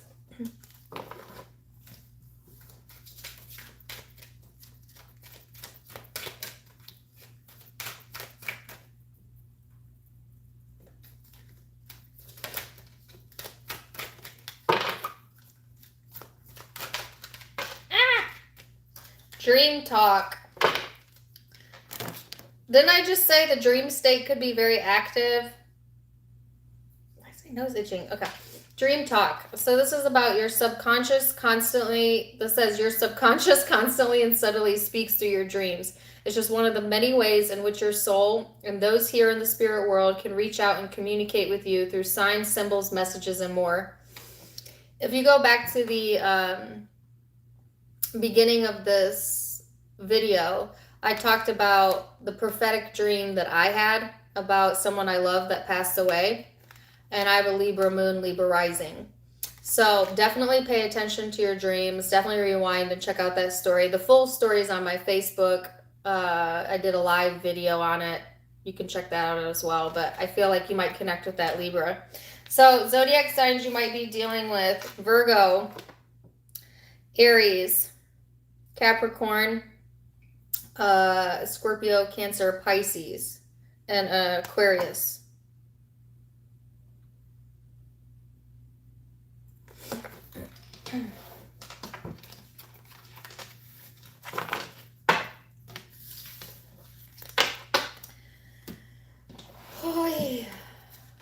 Wow. It's like we started off kind of light and then it's getting darker as we go through the zodiac signs. Like, what is the deal? I'm gonna need a drink after this. Just kidding. For real, y'all gonna drive me to drink.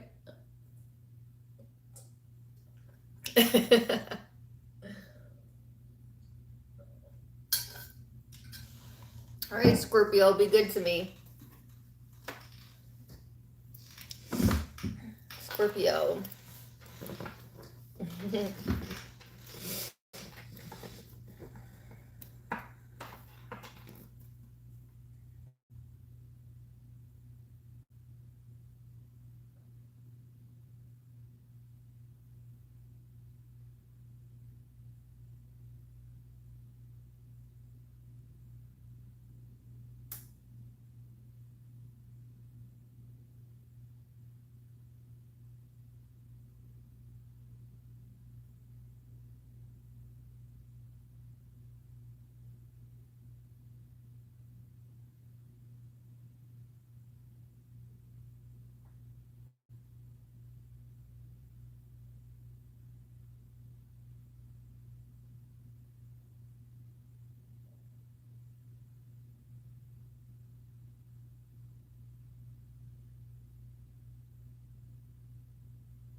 All right, so Scorpio, they showed me a picture of vertebrae. I think it's in the back, the vertebrae in the spine. For some reason, that's being highlighted. I don't know if some of you are, I don't know, take that how it resonates. I'm not really sure what that means or why they showed me the vertebrae of the back, but I'm sure you would know if it resonates with you as to why that is. You could be having work done on your back, massage therapy, you might have issues with your back. You know, take it as it resonates. I'm getting the song Like a River. Sorry, that didn't come through the meditation. That came through when I was talking about the back. That song, I don't know who sings it, but she says, shut your mouth. Shut your mouth, baby, stand and deliver. That song may resonate with you as well. And then Scorpio, I actually got an image of wild horses. So this is significant because this has come up repeatedly in not only my dream state, but in other readings that I've done. And so this morning, I actually, I've been getting all of these random dream messages, and I've been reaching out to the people that are showing up in my dream state and letting them know I got a message for you. And it's taken a lot of bravery for me to do that, but I have messages I want to give them. So far, everybody that I've delivered a message to was super grateful and it resonated with them. But one of the people that I reached out to was a Scorpio, a masculine Scorpio that I spoke with this morning.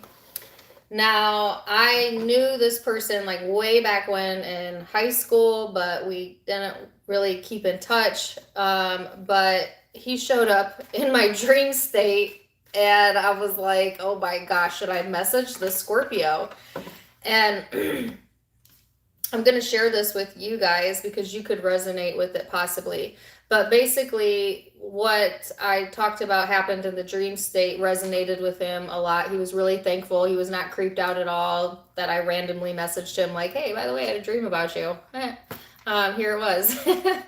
It's like, I think he's aware of my channel, so he knows what I do, but he's very appreciative of it. But one of the songs and one of the images that came through was wild horses, which correlated with a prophetic dream that I had about someone who passed away because I rode in on a wild horse. Now, I also have Scorpio in 3 heavy placements in my chart. So I've noticed like this repetitive theme of wild horses.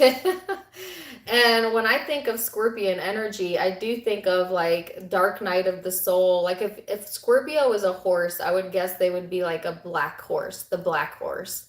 But unless you've done all your transmutation, right? But it's like this dark magic, free flowing, not afraid energy that's showing up. Okay, so I feel for the collective Scorpios, that's kind of like the energy that you're embodying in general, is this unbridled, I think that's the word, unbridled dark horse energy. Wild horse, like can't tame it. The part of you, Scorpio, that cannot be tamed, that cannot be caged, that type of energy coming through. Also, obviously, pay attention to your dreams because I've had a lot of prophetic things come through my dreams. So if you're having repetitive dreams or something sticks out to you, pay attention to it. Don't be afraid to tell people about your dreams. Like I used to be afraid to do that at risk of sounding crazy, but I'm so glad that I pushed past that because I've been able to deliver so many really important messages to people right when they needed it because I'm not afraid of it. Right? So, also, if you're an intuitive Scorpio, you have your own gifts. Don't be afraid to share it with others. Don't be afraid to tap into that. Don't be afraid to tap into your dream state, because I feel like that is also being highlighted for you. So anyways, I have the card of the flow.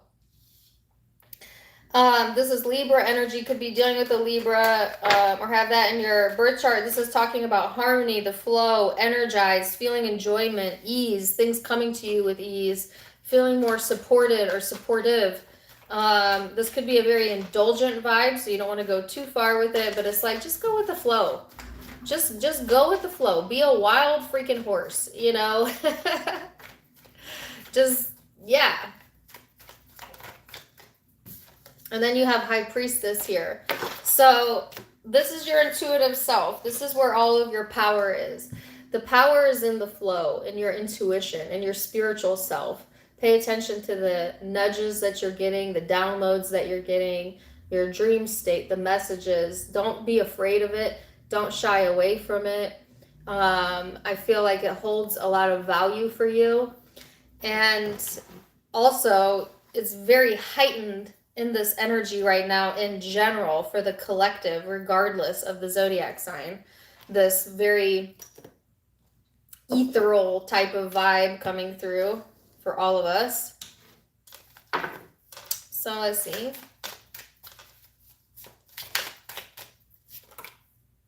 You have a 7 of Swords.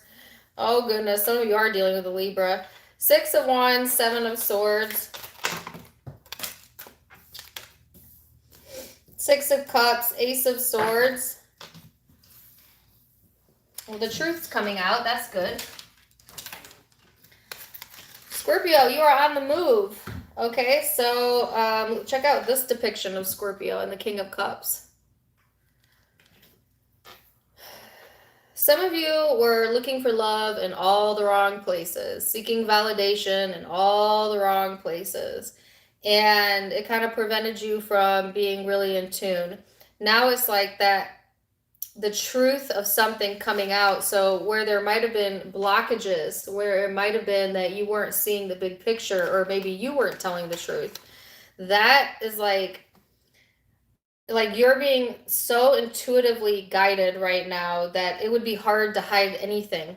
Better yet, the truth from yourself. So even if you were hiding feelings, or hiding things from yourself that were too hard to take on, even that becoming evident to you. It is a very emotional energy, but Scorpio, you are letting this guide you in the right direction. Now, some of you might actually be traveling right now because you want to figure out the truth, or going towards. Some of you are going back to the past. And look at, there's a dark horse. No way. It's a dark horse.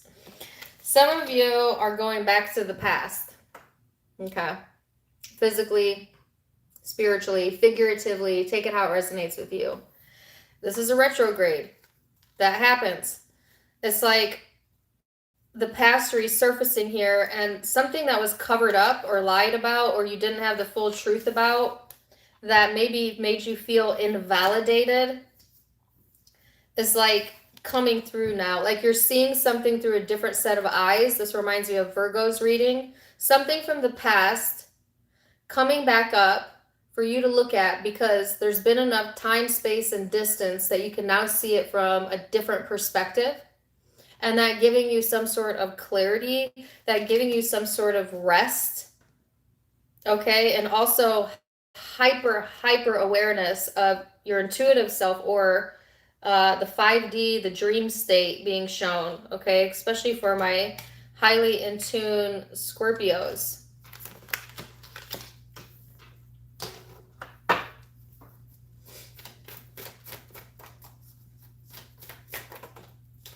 You have the Queen of Wands. The person you're dealing with could be a fire sign. The Eight of Wands. The Star card and the Five of Swords. Could be Aquarian.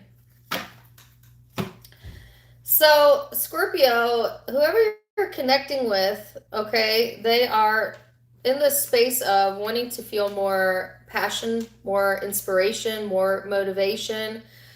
This person might be opening up to communicate with you, or be open to that.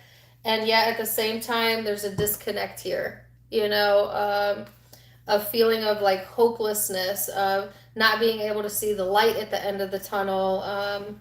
It's like this person getting revved up and getting very excited to see things move forward, and then they kind of block it from moving any further because they start to second guess, or get stressed out, or they stop listening to their intuition, and then it puts a blockage between them and what they want.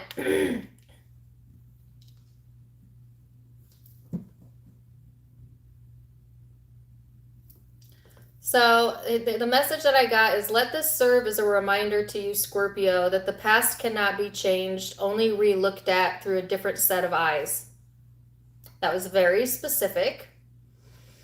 So it's not about changing anything. There's nothing to be changed. It's more so changing the way that you think and feel about it. It's not like as drastic as you think this is going to be. Some of you are like gearing up for something drastic to happen, but this is all happening on a spiritual, emotional level, like ready to take action, but this is more of a spiritual thing. Okay. Also, some of you are dealing with two different situations. Some of you could be dealing with a fire sign that really wants to communicate and is very much attractive or attracted to you, or wants to be more open with you. And also dealing with an Aquarian or an air sign that you feel disconnected from, or that there's some sort of hopelessness around, whether that's from your end or their end. That's if you're dealing with two different people. So let's see the Osho Zen. Oh.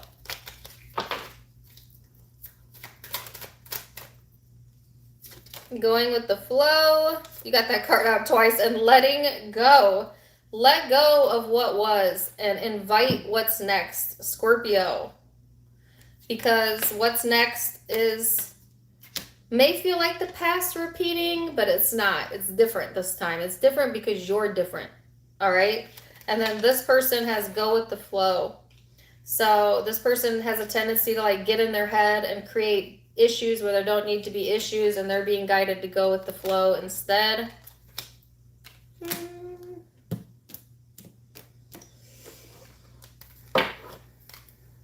then let's see what the guidance card is. Find your center. Your outside world is a reflection and a manifestation of what's going on inside you at this time. When the outside world becomes so hectic and stressful that your anxiety starts to overwhelm you, this is an ideal moment to stop and ask yourself, when was the last time I checked in with myself? So this is a time of reflection, I feel, Scorpio, a time to care for yourself, to show gratitude for what you do have going well for you in your life, and that's going to help propel you forward, all right? So you could be dealing with Sagittarius, Aquarius, Aries, Leo, Cancer, another Scorpio, Libra.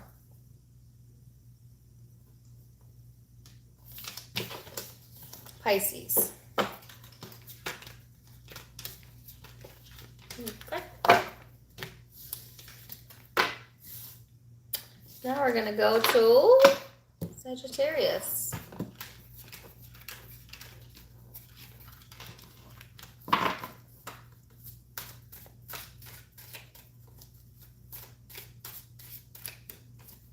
Sagittarius.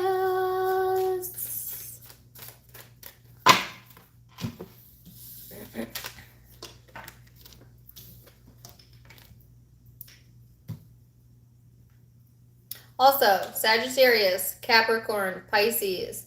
Your you versus them readings will be up next. They'll probably be out Monday and Tuesday. Stay tuned. I've not forgotten you. I just had a busy weekend. All right, so let me get a drink of water here.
Sagittarius, I want someone to come out of the meditation. Some of you might be having trouble waking up in the morning, or it's like a feeling of like, don't wake up.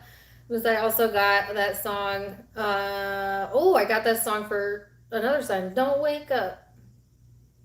Take me on the side.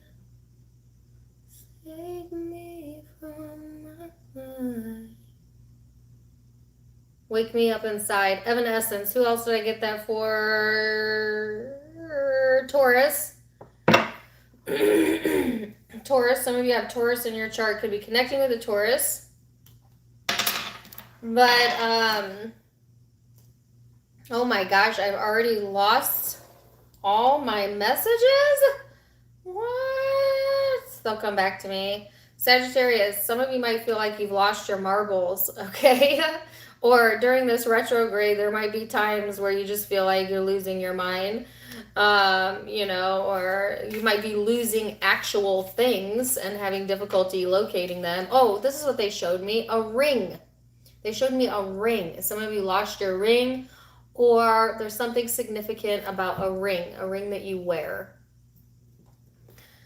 Take it or leave it. To me,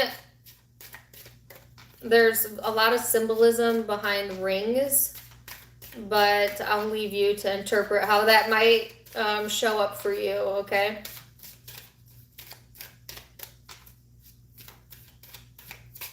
Yeah, I'm just getting the word forgetfulness, and I have no idea why I am getting these cards out, but I'll take note of that. The Miser. I'm getting like a forgetfulness. I don't know if that's coming through on your end or someone you're connecting with, okay? Let's see. Let's get into the cards. You have the card of Mars, which is the card of action. Some of you be connecting with an Aries or have Aries in your chart somewhere. This is about your desires, your impulses, courage, the ability to fight back, competition, working out, getting excited. This talks about leadership and taking the lead, but it also talks about impatience and temperament and getting angry. So be careful with your temper, Sagittarius. I think you always have to be careful with that, but you know, it could be your best friend or your worst enemy depending on how impulsive you are and the energy, right? Especially when it comes to relationships or an Aries or a Libra. But let's see what the other cards have to say.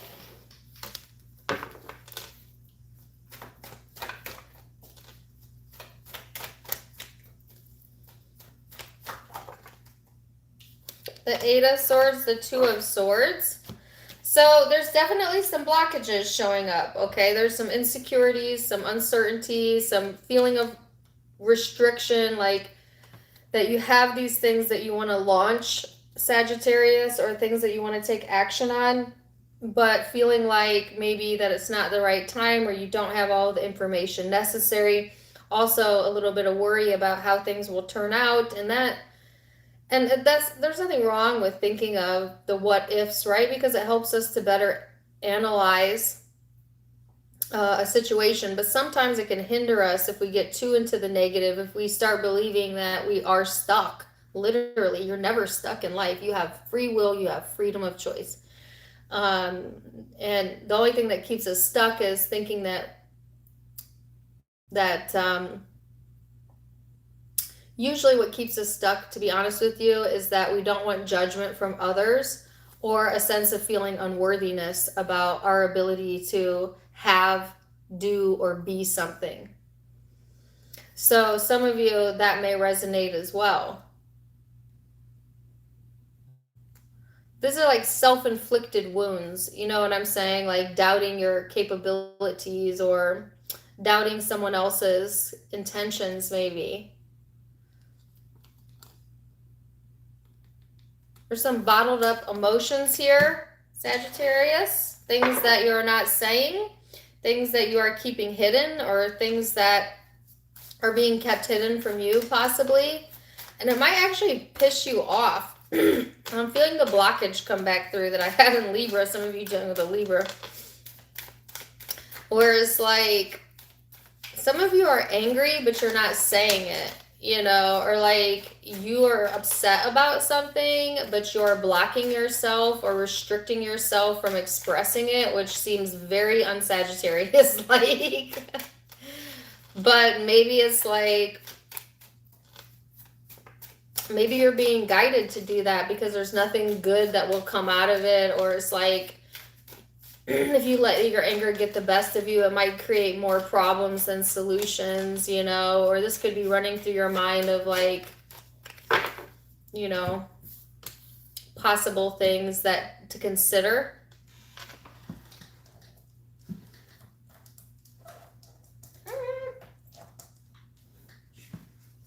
All right, I can get the card off the ground. Okay.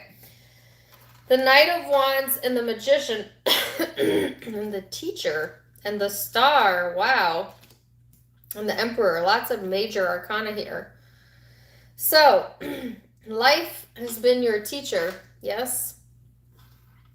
Some of you, there's been like this reckless or impulsive energy that has misdirected you in the past, but it's also taught you a lot about what serves you and what doesn't serve you. And I think that's why you're kind of taking a more balanced approach or even more restricted approach, or you need to, because it's like you've been down this path before, Sagittarius, where you might have acted on something too soon and it didn't manifest into what you thought it would. Instead, it brought more issue. And so needing to take a pause, especially because the retrograde is here, but maybe that's frustrating, that feels frustrating to you. Some of you, there's like something that you want to act on, plans that you've made for yourself, goals that you have for yourself, but feeling like you can't, or the retrograde kind of slowing your ability to do that right now. And it's because likely you need to wait until the retrograde passes, middle to end of October. But when the timing is right, oh boy, the timing is going to be right, okay? Because there's action here. You're manifesting something into life, because the Evanescence song is coming back again, where she says, bring me back to life. There's something that's bringing you back to life, right? And it's like some of you, your pain has been your teacher. Yeah, we learn through pain. It's not the best way, but sometimes that's what it takes, you know. But your healing,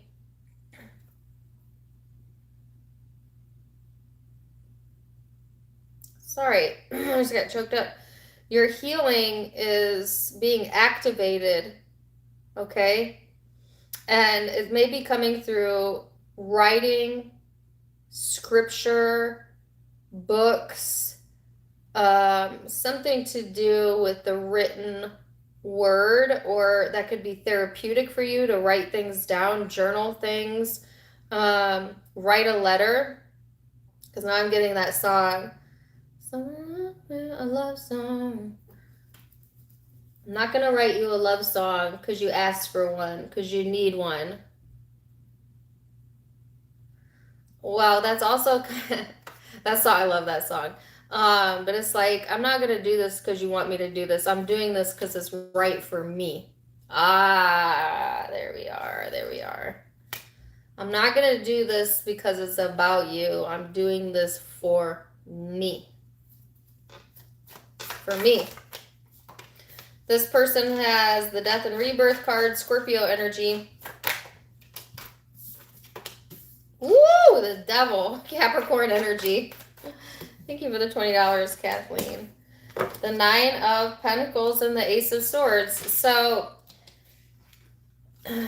this person, they're very stuck in their ways, okay? They have a lot of habitual behaviors and things that make them feel also restricted, that may have them also feeling like the miser, which is someone who isn't really open to giving, you know, is a bit stingy even, in many different ways, okay?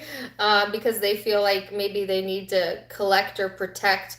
This person could have had a childhood where they were poverty stricken, or there was a lot of lack mentality if it wasn't poverty, to where they feel that they have to hoard things, or even hoard emotions, or hoard whatever, you know. That's for a few of you, but seriously, I feel like that's playing a role into why this person behaves the way they do. And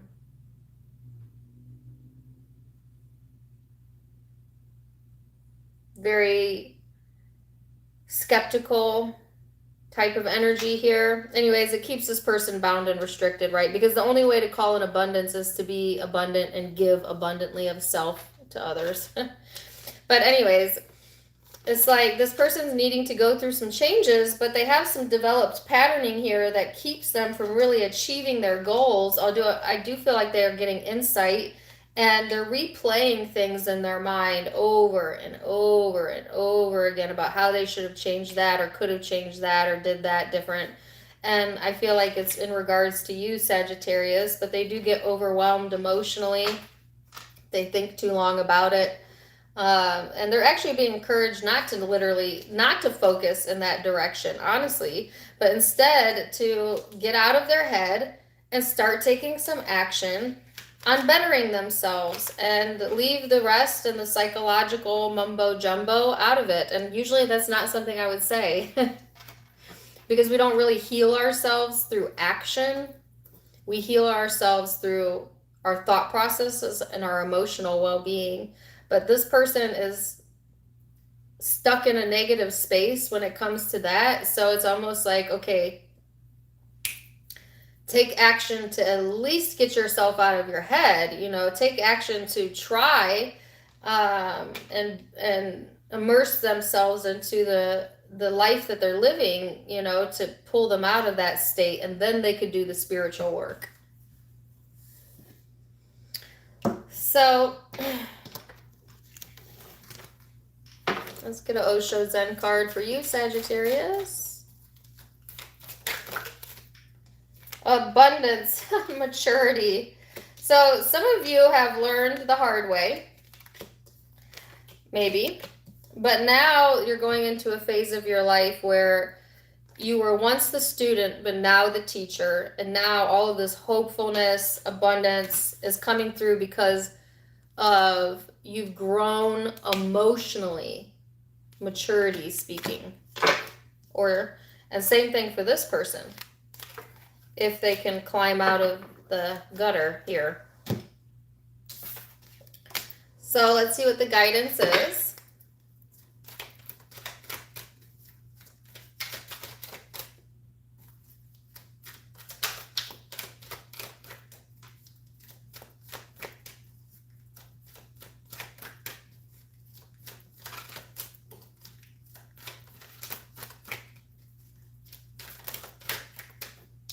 Embrace the moment.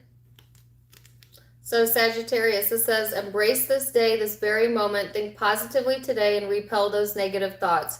Try not to judge yourself or others. This may be harder than you think. What is actually happening is that you're changing your energy. That's what I said. The change begins within. Some of you are going to be experiencing that, okay? And yeah, so you might be dealing with an Aquarius, a Scorpio, a Capricorn, Libra, Aries. Aries again, Pisces. So the predominant, or another Sagittarius. Those are the predominant zodiac signs. It could be any zodiac sign because it's a general reading, blah, blah, blah, blah. You guys know that. I hope you know that by now. Okie dokie. That crystal has been wanting to fall off this table since I started. Capricorn.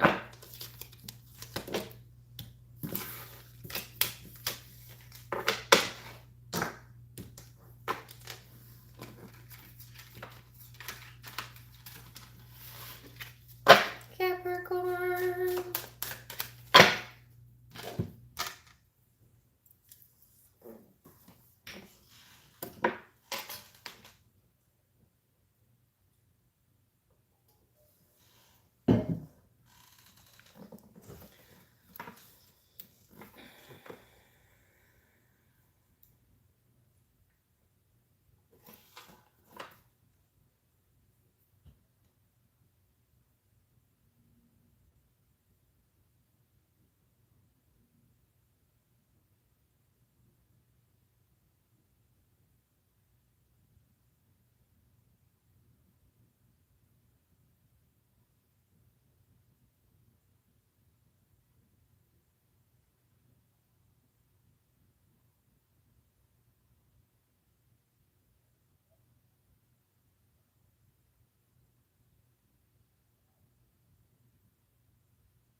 So, Capricorn, I got the lyrics from a Lauren Ruth Ward song, and she says, "How do you feel?" Because I feel cool. And I did a TikTok to that song too. I don't know why all my TikToks are coming up. But she says, "How do you feel?" I'm feeling cool. So there's this desire here, Capricorn, to know how someone is feeling, okay? Or for someone to know how you're feeling. And it's like trying to be cool about it or feeling cool about it. I'm not really sure. They showed me the emoji. This is going to sound really stupid. They showed me an emoji. You know, the emoji with the sunglasses on? Some of you, Capricorn, are that emoji. Like, no matter what's going on, you may be trying to come off like cool, calm, and collected. Like, no, that didn't bother me. Nah, I'm good. You got your poker face on or something. And like, how do you feel about that? You got all these feelings about it, but you're like, cool, cool, you know?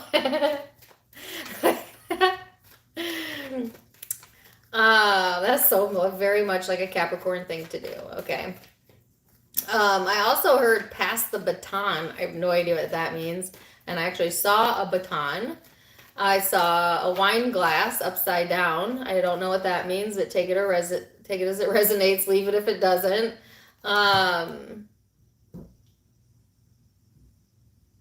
Those are the only ones I could keep.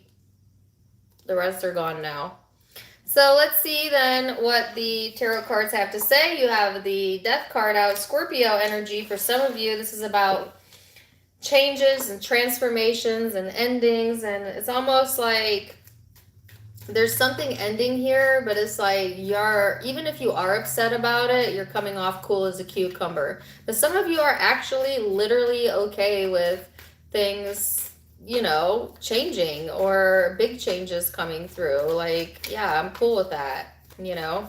Maybe welcomed changes coming through during the retrograde. I don't know why I got that card out first, but I did. Yeah, because I think there's a part of you that knows that there's something coming on the horizon, right? The semi-sextile of allowing. This is encouraging you to see the potential in the growth and not the issue with something ending, okay? This is like giving you hope, all right? And there's some sort of growth coming from the situation. There's really no endings in life anyways. There's just beginnings. There's really no beginnings because there is no endings. We're consistently, eternally, consciously here in the present moment, and honestly anything outside of that is a figment of the mind, as you can't live in the past and you cannot live in the future. You can imagine and you can remember, but you're only ever here right now. And so it's like coming back to that presence, coming back to that knowing that right now is important. It is precious. It is something that to be hopeful about, because you get to curate your day to day. And by doing that, by giving your attention to the now, you can kind of release a lot of stress and a lot of worry and a lot of concern that you hold that has really no impact on the now moment, right? So it's like a bit of a release coming in and a growth cycle coming in. And it also has to deal with how you respond to others. So maybe someone used to get a rise out of you, right? Or be able to trigger you in a certain way. And now it's like you somewhat transmuted that part of you. So now instead of like getting into your temper, you're like, yeah, that's cool, you know?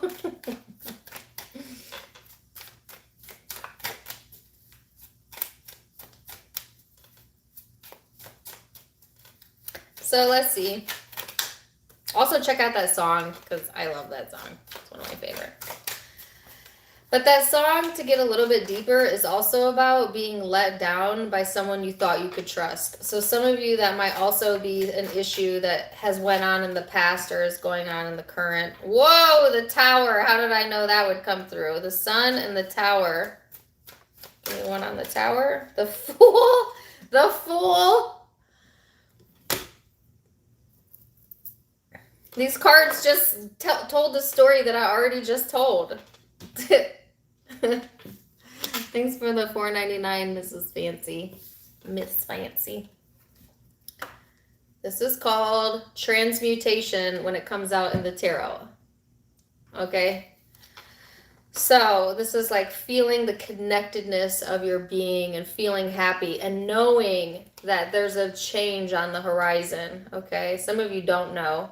This could be unexpected, but it's a good change, even if you don't view it that way. I feel like you will view it that way because it gives you a new beginning. But as I said, there is no beginnings and there is no ends. All there is what is right now. Amen. Remember that. It's like the very act of you choosing to stay present and cool will have this feeling, this Tower feeling like a blip on the radar and not something that you would tense against or be scared about, but instead it's like welcomed change, you know. There could also be big changes around a relationship, in particular with a Leo, a Scorpio, or an Aries, in particular, those three signs. But it's coming in to give you more clarification and growth potential. So let's see who you are connecting with. Capricorn.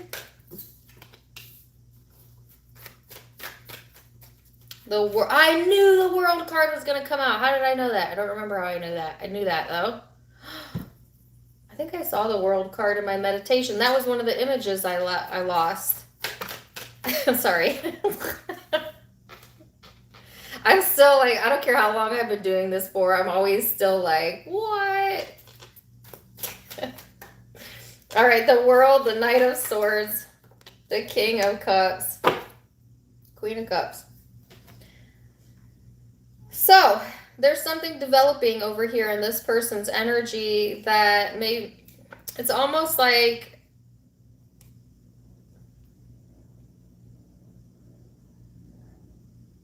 I heard run out that door. That makes someone want to run out of the door. Run out of the door. No. Maybe. It's like this person gets some sort of information of validation that they need, and then it's like they're on it. They're like out the door, you know? Like a big change coming around. You know, like when you come to like an epiphany or a realization, or like it could be something as stupid as like, oh my gosh, I left my purse at the gas station. And before you even think about it or put your right shoes on, you're out the door, you're in the car. Because an impulse takes over. I don't know why I got that image of leaving something somewhere, but caution, you might actually misplace or leave something, or this person, especially if they're a Sagittarius, may leave something somewhere and be like, oh, gotta go, I left my phone at the pool, or I left something somewhere. And it doesn't have to be that example. It's just like before, it's like an impulsive movement or action on this person's part. Okay.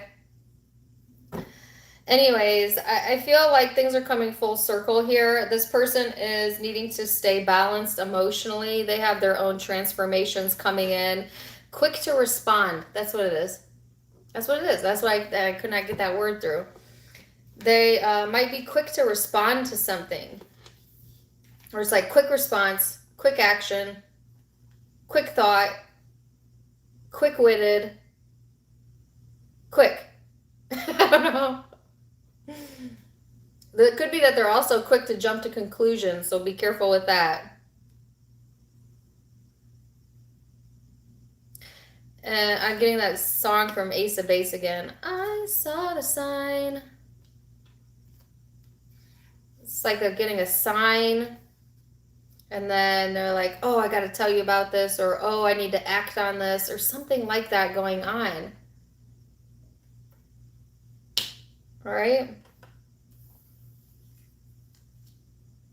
It could also be Capricorn for some of you that this person is hoping that you come around to something and that you respond. So this person could be looking for a response out of you and you're like, I'm cool. You know? Like, that could be it as well. See what the Osho-san has to say.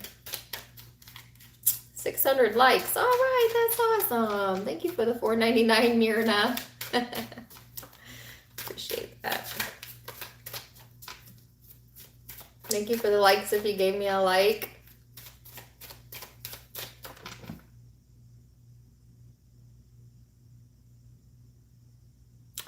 Oh, don't block. Yeah, there's a lot of fake profiles that are pretending to be me.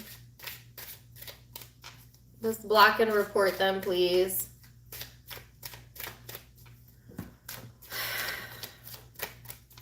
Anyways, I can't help that. So.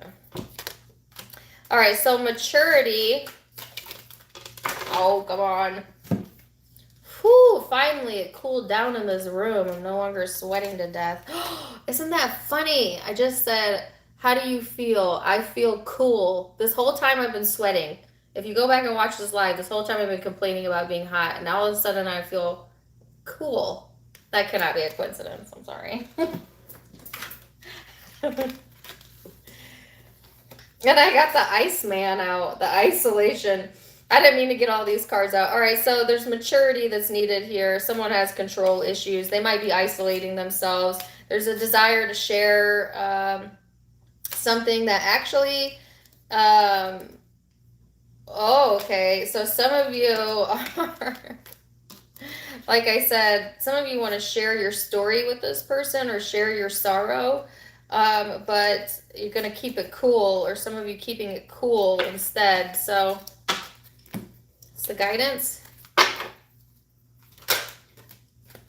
Intuitive nudges. So this reminds me of the book from Hocus Pocus. Some of you dealing with a Libra. So, intuitive nudges. Okay. Intuition is language of the soul. We are all born aware with a profound sense of inner knowing. Intuition is one of the greatest gifts we possess, which keep us connected to our higher selves, the universe, and our divine spirit. Pay attention to intuitive nudges, Capricorn. Some of you are getting nudges about this tower coming through. You know, but it's a happy change. So, could be dealing with a Scorpio, Cancer, Pisces, Libra, Sagittarius, Aries, Leo. I think Ruth Lauren Ward, the person who sings that song, I believe she is a Scorpio, if I'm not mistaken.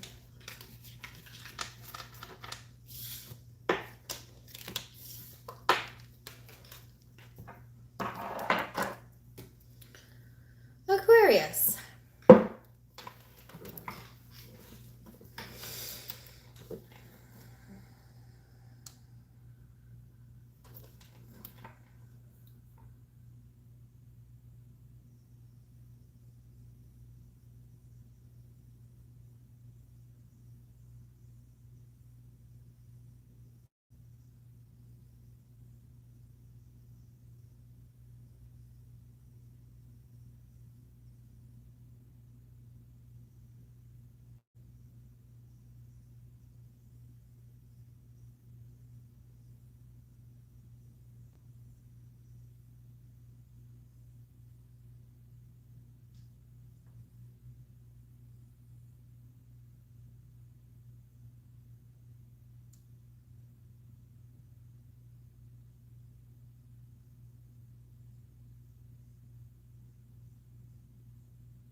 Aquarius.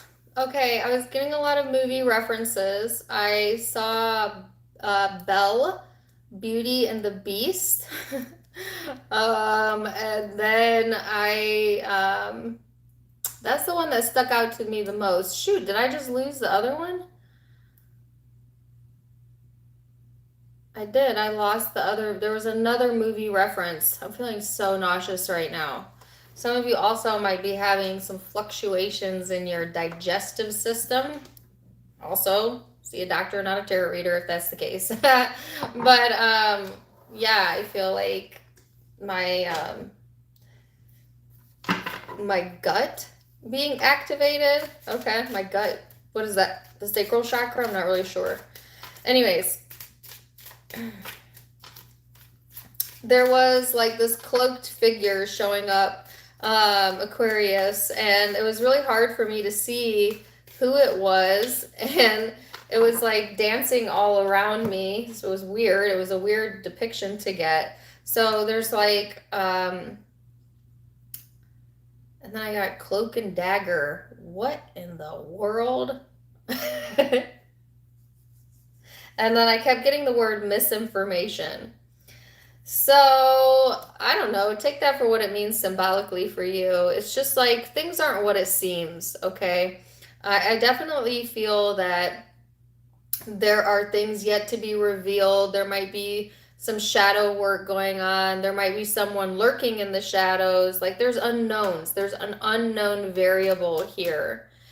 And some of you, especially if you're a highly intuitive Aquarius, you might be getting like gut reactions, gut instinct type of energy coming through around this.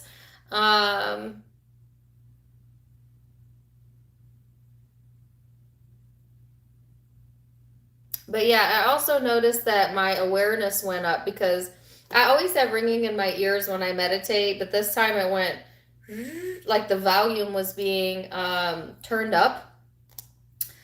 And I felt that in Capricorn's reading as well, like a high-pitched tone. So some of you could be connecting with Capricorn, be on the cusp of Capricorn and Aquarius.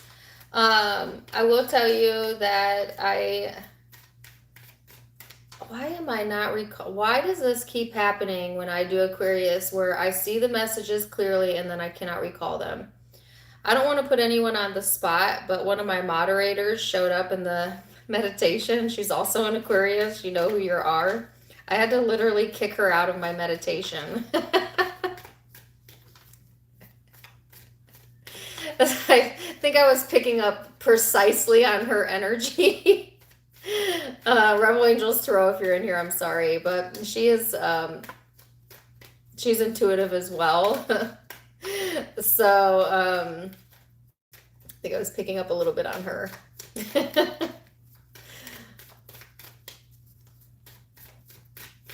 Anyways, okay, sorry. Let's get into the cards and see what we have going on here.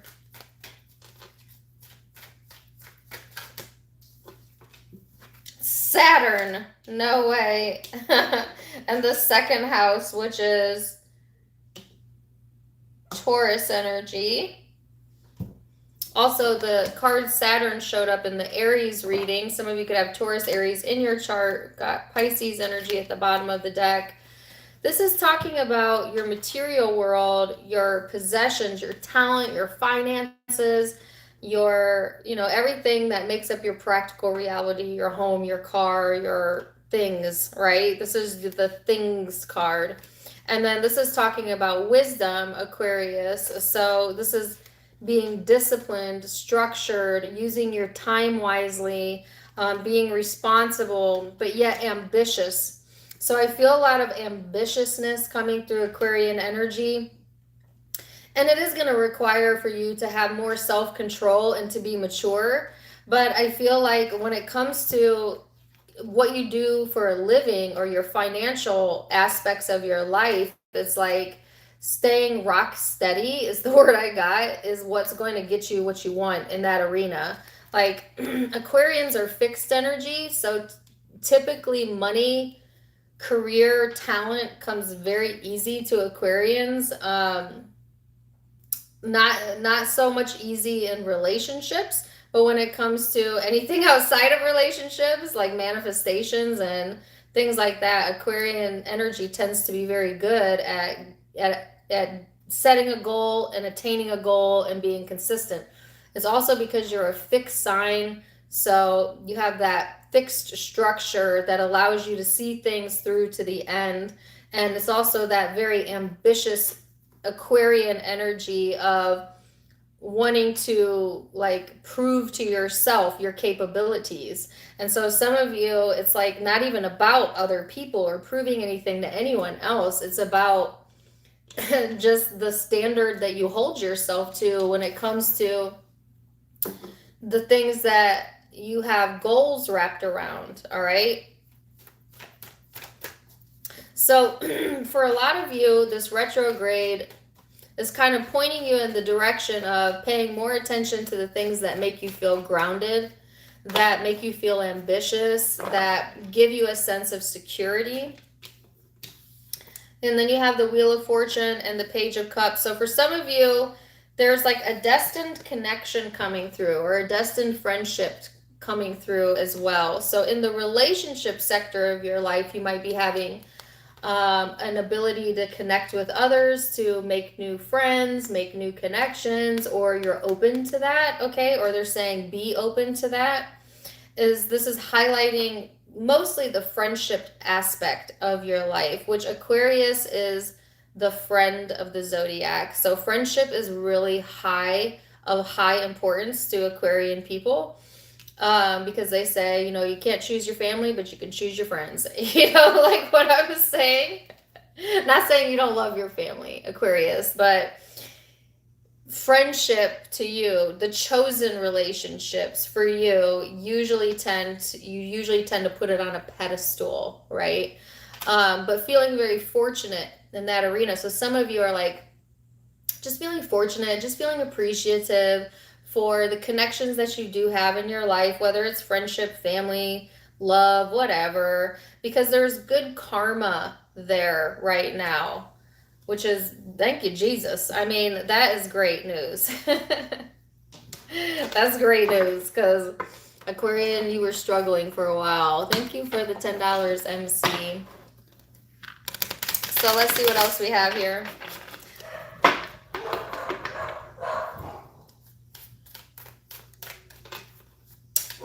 Dogs.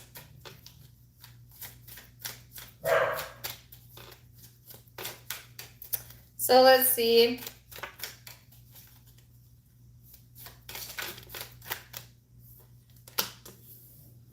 The 10 of Wands and the 2 of Discs. Oh, Lordy. Goodness gracious, sorry. The Chariot, the Emperor, the Queen of Swords, the 8 of Wands, the 7 of Cups, and the 2 of Swords. Whoa. Okay. That's way more than I wanted. That's the cloaked figure right here. Look at that picture. Could be a Virgo for some of you. Anyways. Wow. Okay, so first of all, in the arena of work and assets, you might have a few different avenues to make money, or a few different priorities that you are having to deal with during this time frame. It's a lot of work, but I feel like this drives you. Like, instead of letting it consume you, I feel like it actually gives you something to reach for, makes you feel more ambitious, is pushing you in the right direction, even if it is a lot. You know, and some of you are taking on a lot, but it's because it's keeping you busy, it's keeping you active, and it's actually helping you, Aquarius, to move forward when it comes to the second house of assets. Now, the Emperor here and the Queen of Swords with the 8 of Wands, this is boss moves type shit. Excuse my language. This is like knowing what you want, making your own decisions, and not being afraid to communicate your needs. This is kind of an aggressive energy, so you might want to be careful with that. This guy has a feather on a crystal ball and a baton. No way, they have a baton. Okay, I'm getting freaked out by that because I just saw a baton in the Capricorn reading. Some of you are dealing with a Capricorn. All right, but take it as it resonates.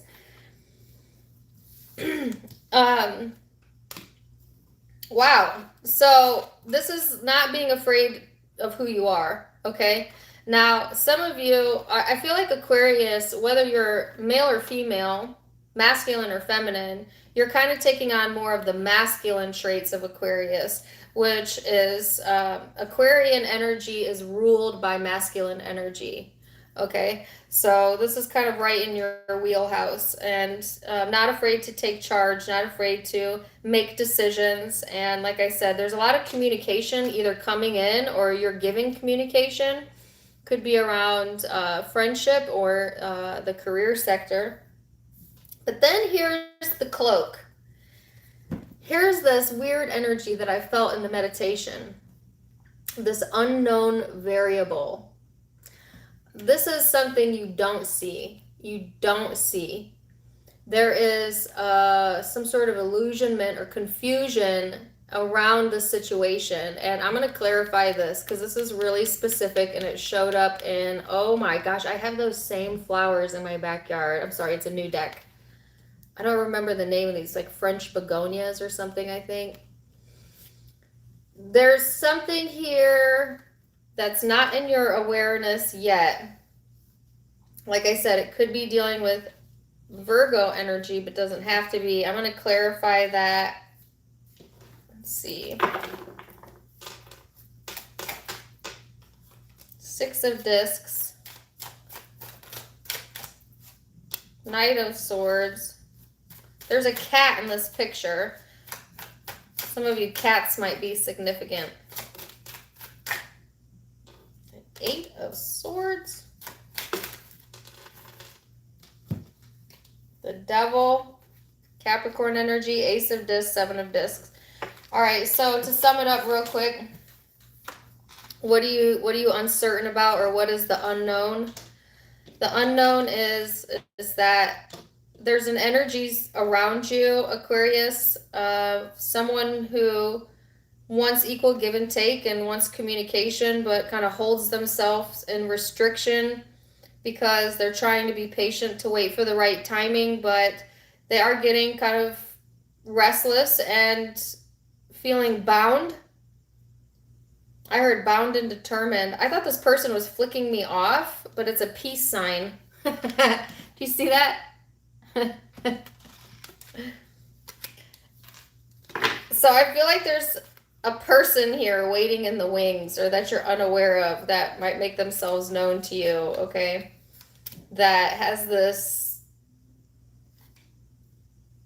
cloak and dagger, almost wolf in sheep's clothing. Be careful with this, Aquarius. But see, I feel their intentions are mixed, okay? A mix of, I don't really know. I'd be cautious here if it's an actual person. If this isn't to deal with another person, then what the unknown variable is how you hold yourself back, Aquarius, from having true growth potential by self-limiting beliefs and not communicating what it is that you need. So communicate. Let's see this person's energy.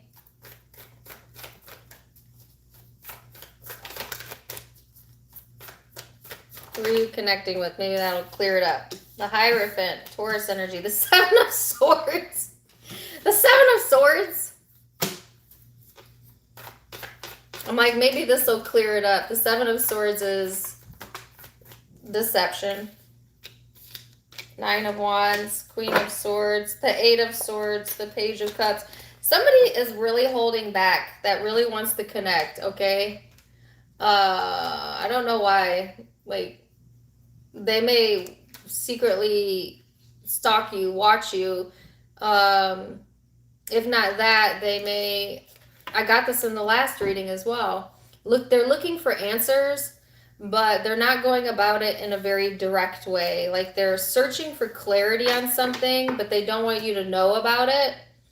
It's like this person is maybe snooping or They're trying to gain some sort of information without it being obvious or known to the Aquarius. I heard doing their research. So this person is maybe at a distance or a very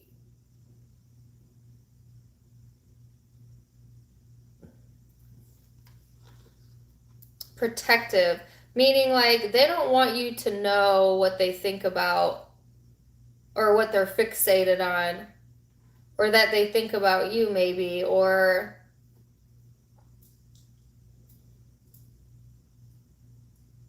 they don't know what you think about them possibly. So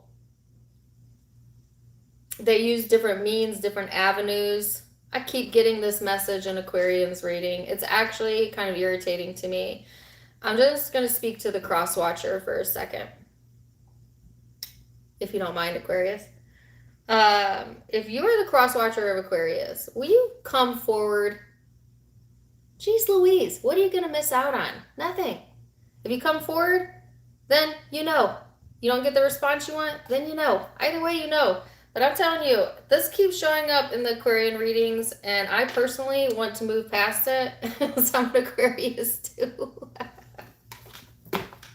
And I know my Aquarians want this out of their readings too, because I hear it from them, you know, like,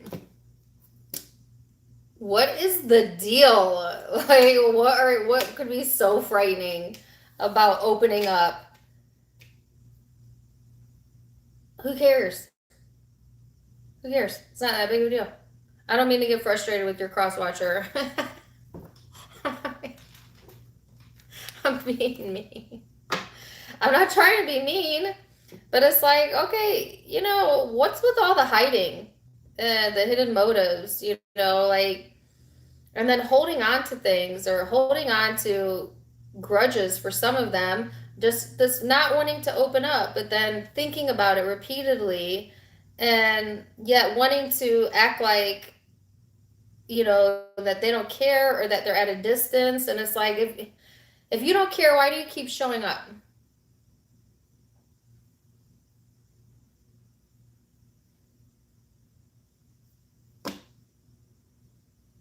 Don't be mad at me if you're the cross watcher, because this can be interchangeable. But I have to speak up for my fellow Aquarians because we're all like, I feel, I didn't mean to call your cross watcher out. I shouldn't have done that. I'll probably get some hate mail over that. Oh well. Yes, suppression. There's so much suppression and intensity on this person's side, and it's all self-inflicted. It's all self-inflicted wounds. Why? Because they don't want to be vulnerable. They don't want to say how they feel. They'd rather keep their pride. Well, keep your pride, but then stay out of the reading, okay? So what is Aquarius?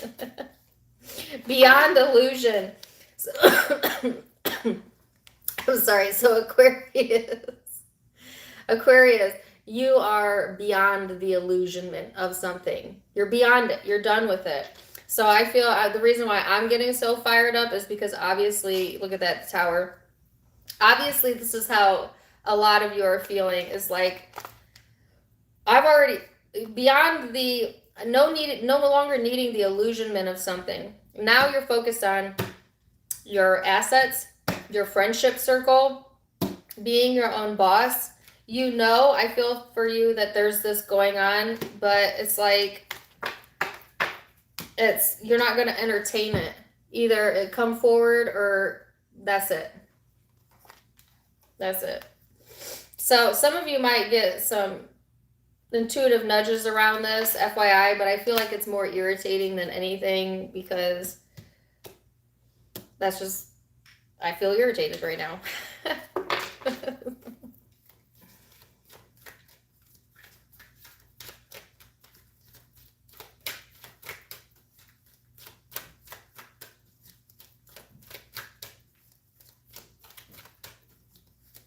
Aquarius.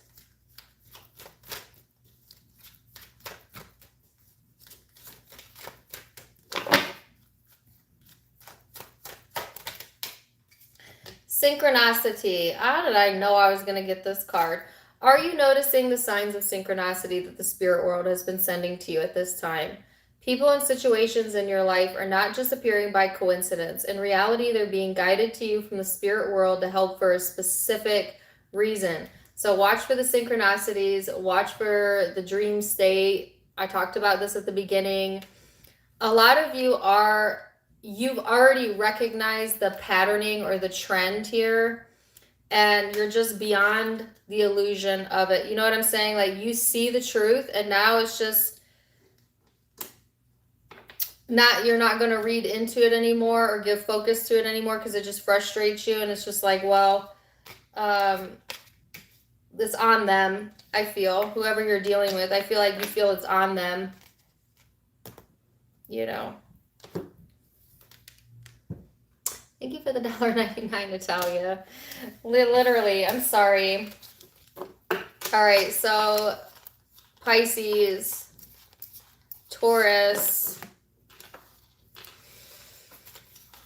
Capricorn, Aries, Cancer, Pisces. This is Taurus energy, Aries energy, Scorpio energy. Pisces, if I didn't say it. Thank you for the $4.99, Rose, and the $11 Sweet Magnolia.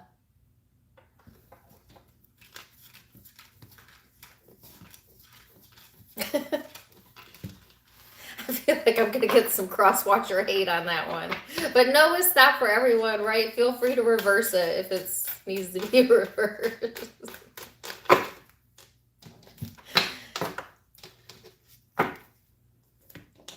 My fan is rotating? I hope my fan is rotating. It's on, isn't it? Yeah. Thank you for the $4.99, JC.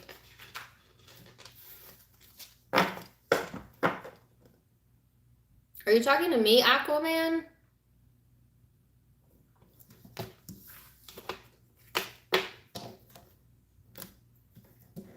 Are you talking to me?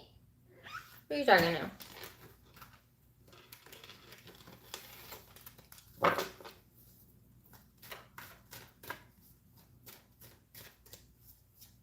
Sorry, there's something weird going on in the chat here. I know I don't usually read the chats. Be easy on me, but someone's in all caps. And are you yelling at me? Oh, your stalker. Okay, you're yelling at your stalker. Are they in here? Just FYI, it comes off like you're yelling at me when I glance up. Thank you for the $9.99, Bree. Oh. Okay. All right, Pisces.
So Pisces, I got, this is for my feminines. I got a message about ovulation, very specific.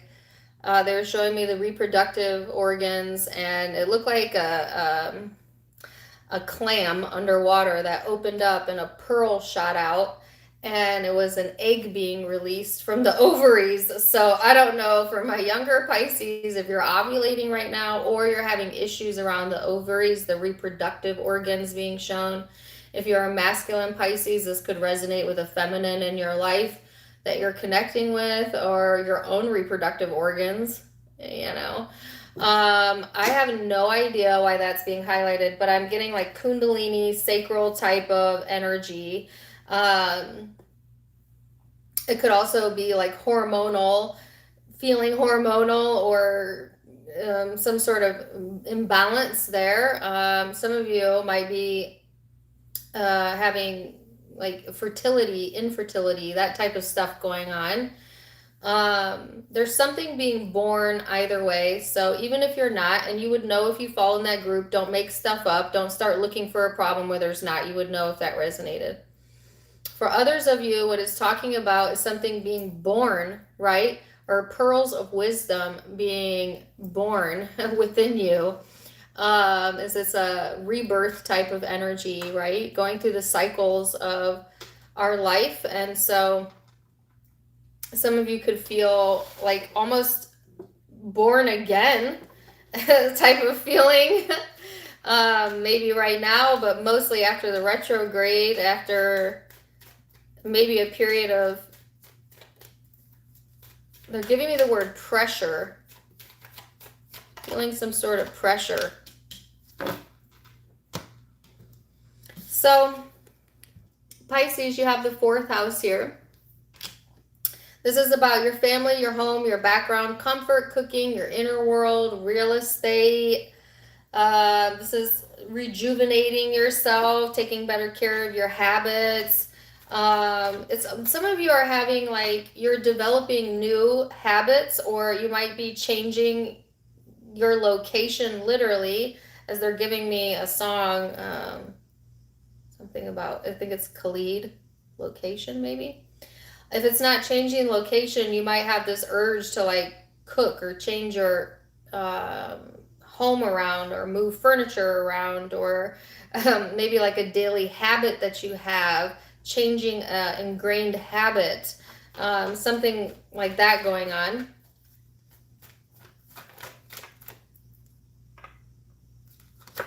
And then you have the 9 of Pentacles. So this is a very comfort zone type of vibe.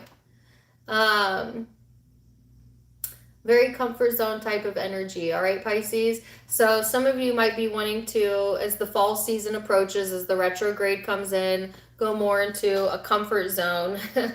But this is also talking about self-sufficiency and kind of building up your finances for some of you, but also like kind of rejuvenating your ability to take care of yourself. Some of you have spent a lot of time maybe caring for others, and now it's time to like prioritize yourself. I do find that Pisces often overgive in the relationships that they're in. So this would be a good time to turn that inward, Pisces, and focus on you and where you're at right now.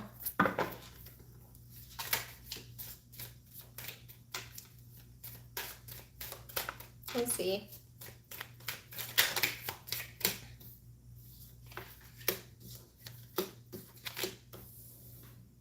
The Hangman, the Death card, Scorpio energy for some of you, Queen of Discs, and the 8 of Wands. So, wow. Pisces, this is like taking a moment to pause. You know, there's some changes that are definitely occurring. Like I said, I got a rebirth type of energy, and then I've got the Death card. So it makes sense, death and rebirth, right?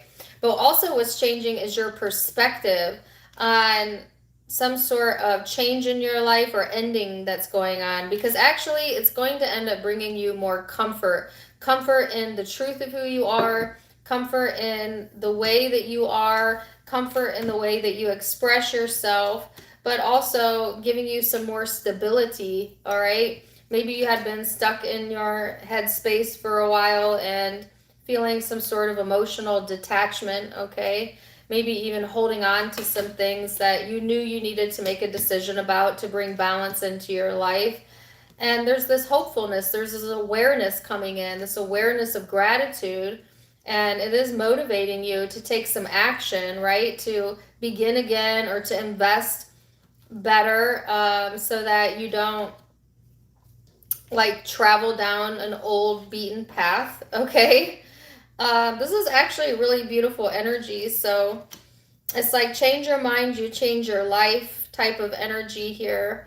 And it is helping you to kind of launch some things into the atmosphere to go into a more inspirational point of view. And because of that, there's like new information coming in, maybe a lot of communication going on. And interestingly enough, they're highlighting the sacral chakra here.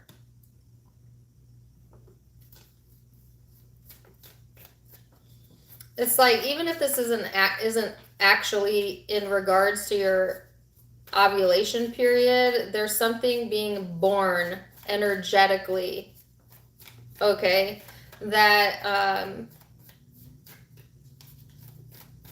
you may not see it yet, right? Because it takes, what, 9 months to grow.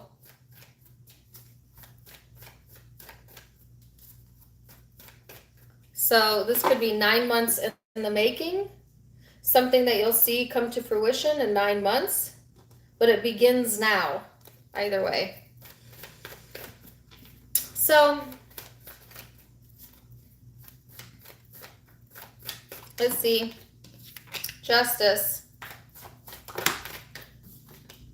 the 9 of Wands, the 4 of Wands, the 9 of Wands, the Devil, ooh, the Magician. So this person also wants peace and balance and justice in their relationships. Okay, they are looking for more stability as well. This person may also be needing to rejuvenate some of their habitual patterns. But I do feel that this person is a little bit testier.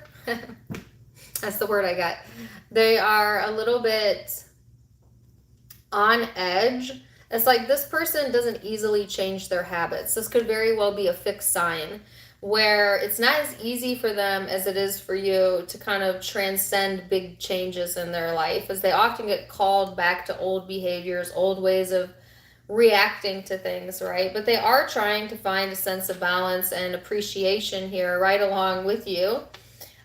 This person is trying to manifest a dream or a hope, some sort of goal that they have that they're really wanting to reach for, and trying to call that into them. You know, they've given it a lot of thought, maybe even after going back and forth, but I do feel this person is open to seeing things develop. Hello, there's the Empress, the pregnant lady.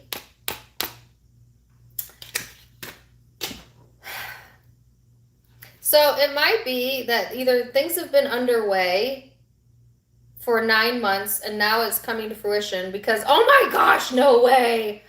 There's a pearl. I get so extra. I saw a clam and a pearl in my meditation, and I didn't look down, but in the moon card, and I've known this, I just didn't see it till now, there's a pearl. So something coming to focus or realization, or the 9-month cycle is starting now. It's going to require some sort of rebirth or new perspective here on both ends. This person will have to relinquish some defense mechanisms that no longer serve them, or that's what they're in the process of doing. And this is allowing them to manifest something they really, really want, which I think what they really want is to prove to themselves that they can achieve their own goals, but also to have healing and hope again.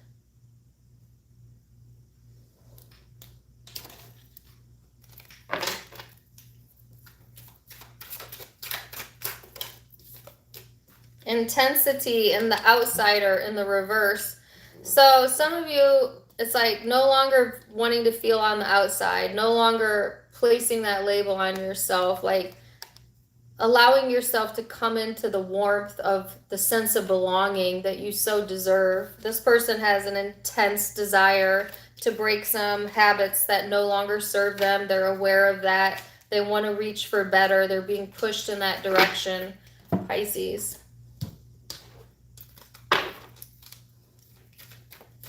See what the guidance is.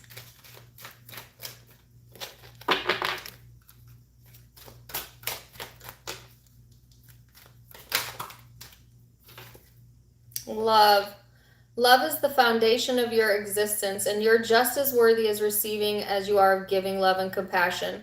While love can be a beautiful emotion, it's equally a form of energy that propels you through life. Didn't I say, like, sometimes Pisces will overgive to relationships just because that's the nature of a Pisces? And that could be your gut reaction, so to speak, to come from that space. But it's like now it's time to kind of give to yourself, be more comfortable with yourself, and take yourself in. I don't know how to say that. So lovely. Could be dealing with an Aquarius, Capricorn, Libra, Scorpio, Taurus, Virgo. What's the fourth house? What is the fourth house? Cancer. Yeah. Those are the primary zodiac signs I'm seeing. Oh, I have Leo here. But keep in mind that it's a general reading, so it could be any zodiac sign. Take what resonates, leave what doesn't. I hope that you guys enjoyed that. I always enjoy spending 3.5 hours with you every other Sunday. Like I said, the Sagittarius, Pisces, Capricorn, you versus them readings will be out early this week, so stay tuned. I didn't forget about you. I never forget about any zodiac sign. I do want to say, though, I do readings when I feel them. I don't do them on a schedule, but I never, ever miss a zodiac sign. So just because yours might be a little bit more behind, that doesn't mean you're not going to get a reading. Everybody gets the same amount of readings every month. I make sure of that. Somebody was complaining about that in my chats the other day, so just want to make sure you know. I will get to you. But I love you guys. Hope you enjoyed that. And check me out Facebook, Instagram, and TikTok for more fun stuff. Till next time. Namaste. Bye.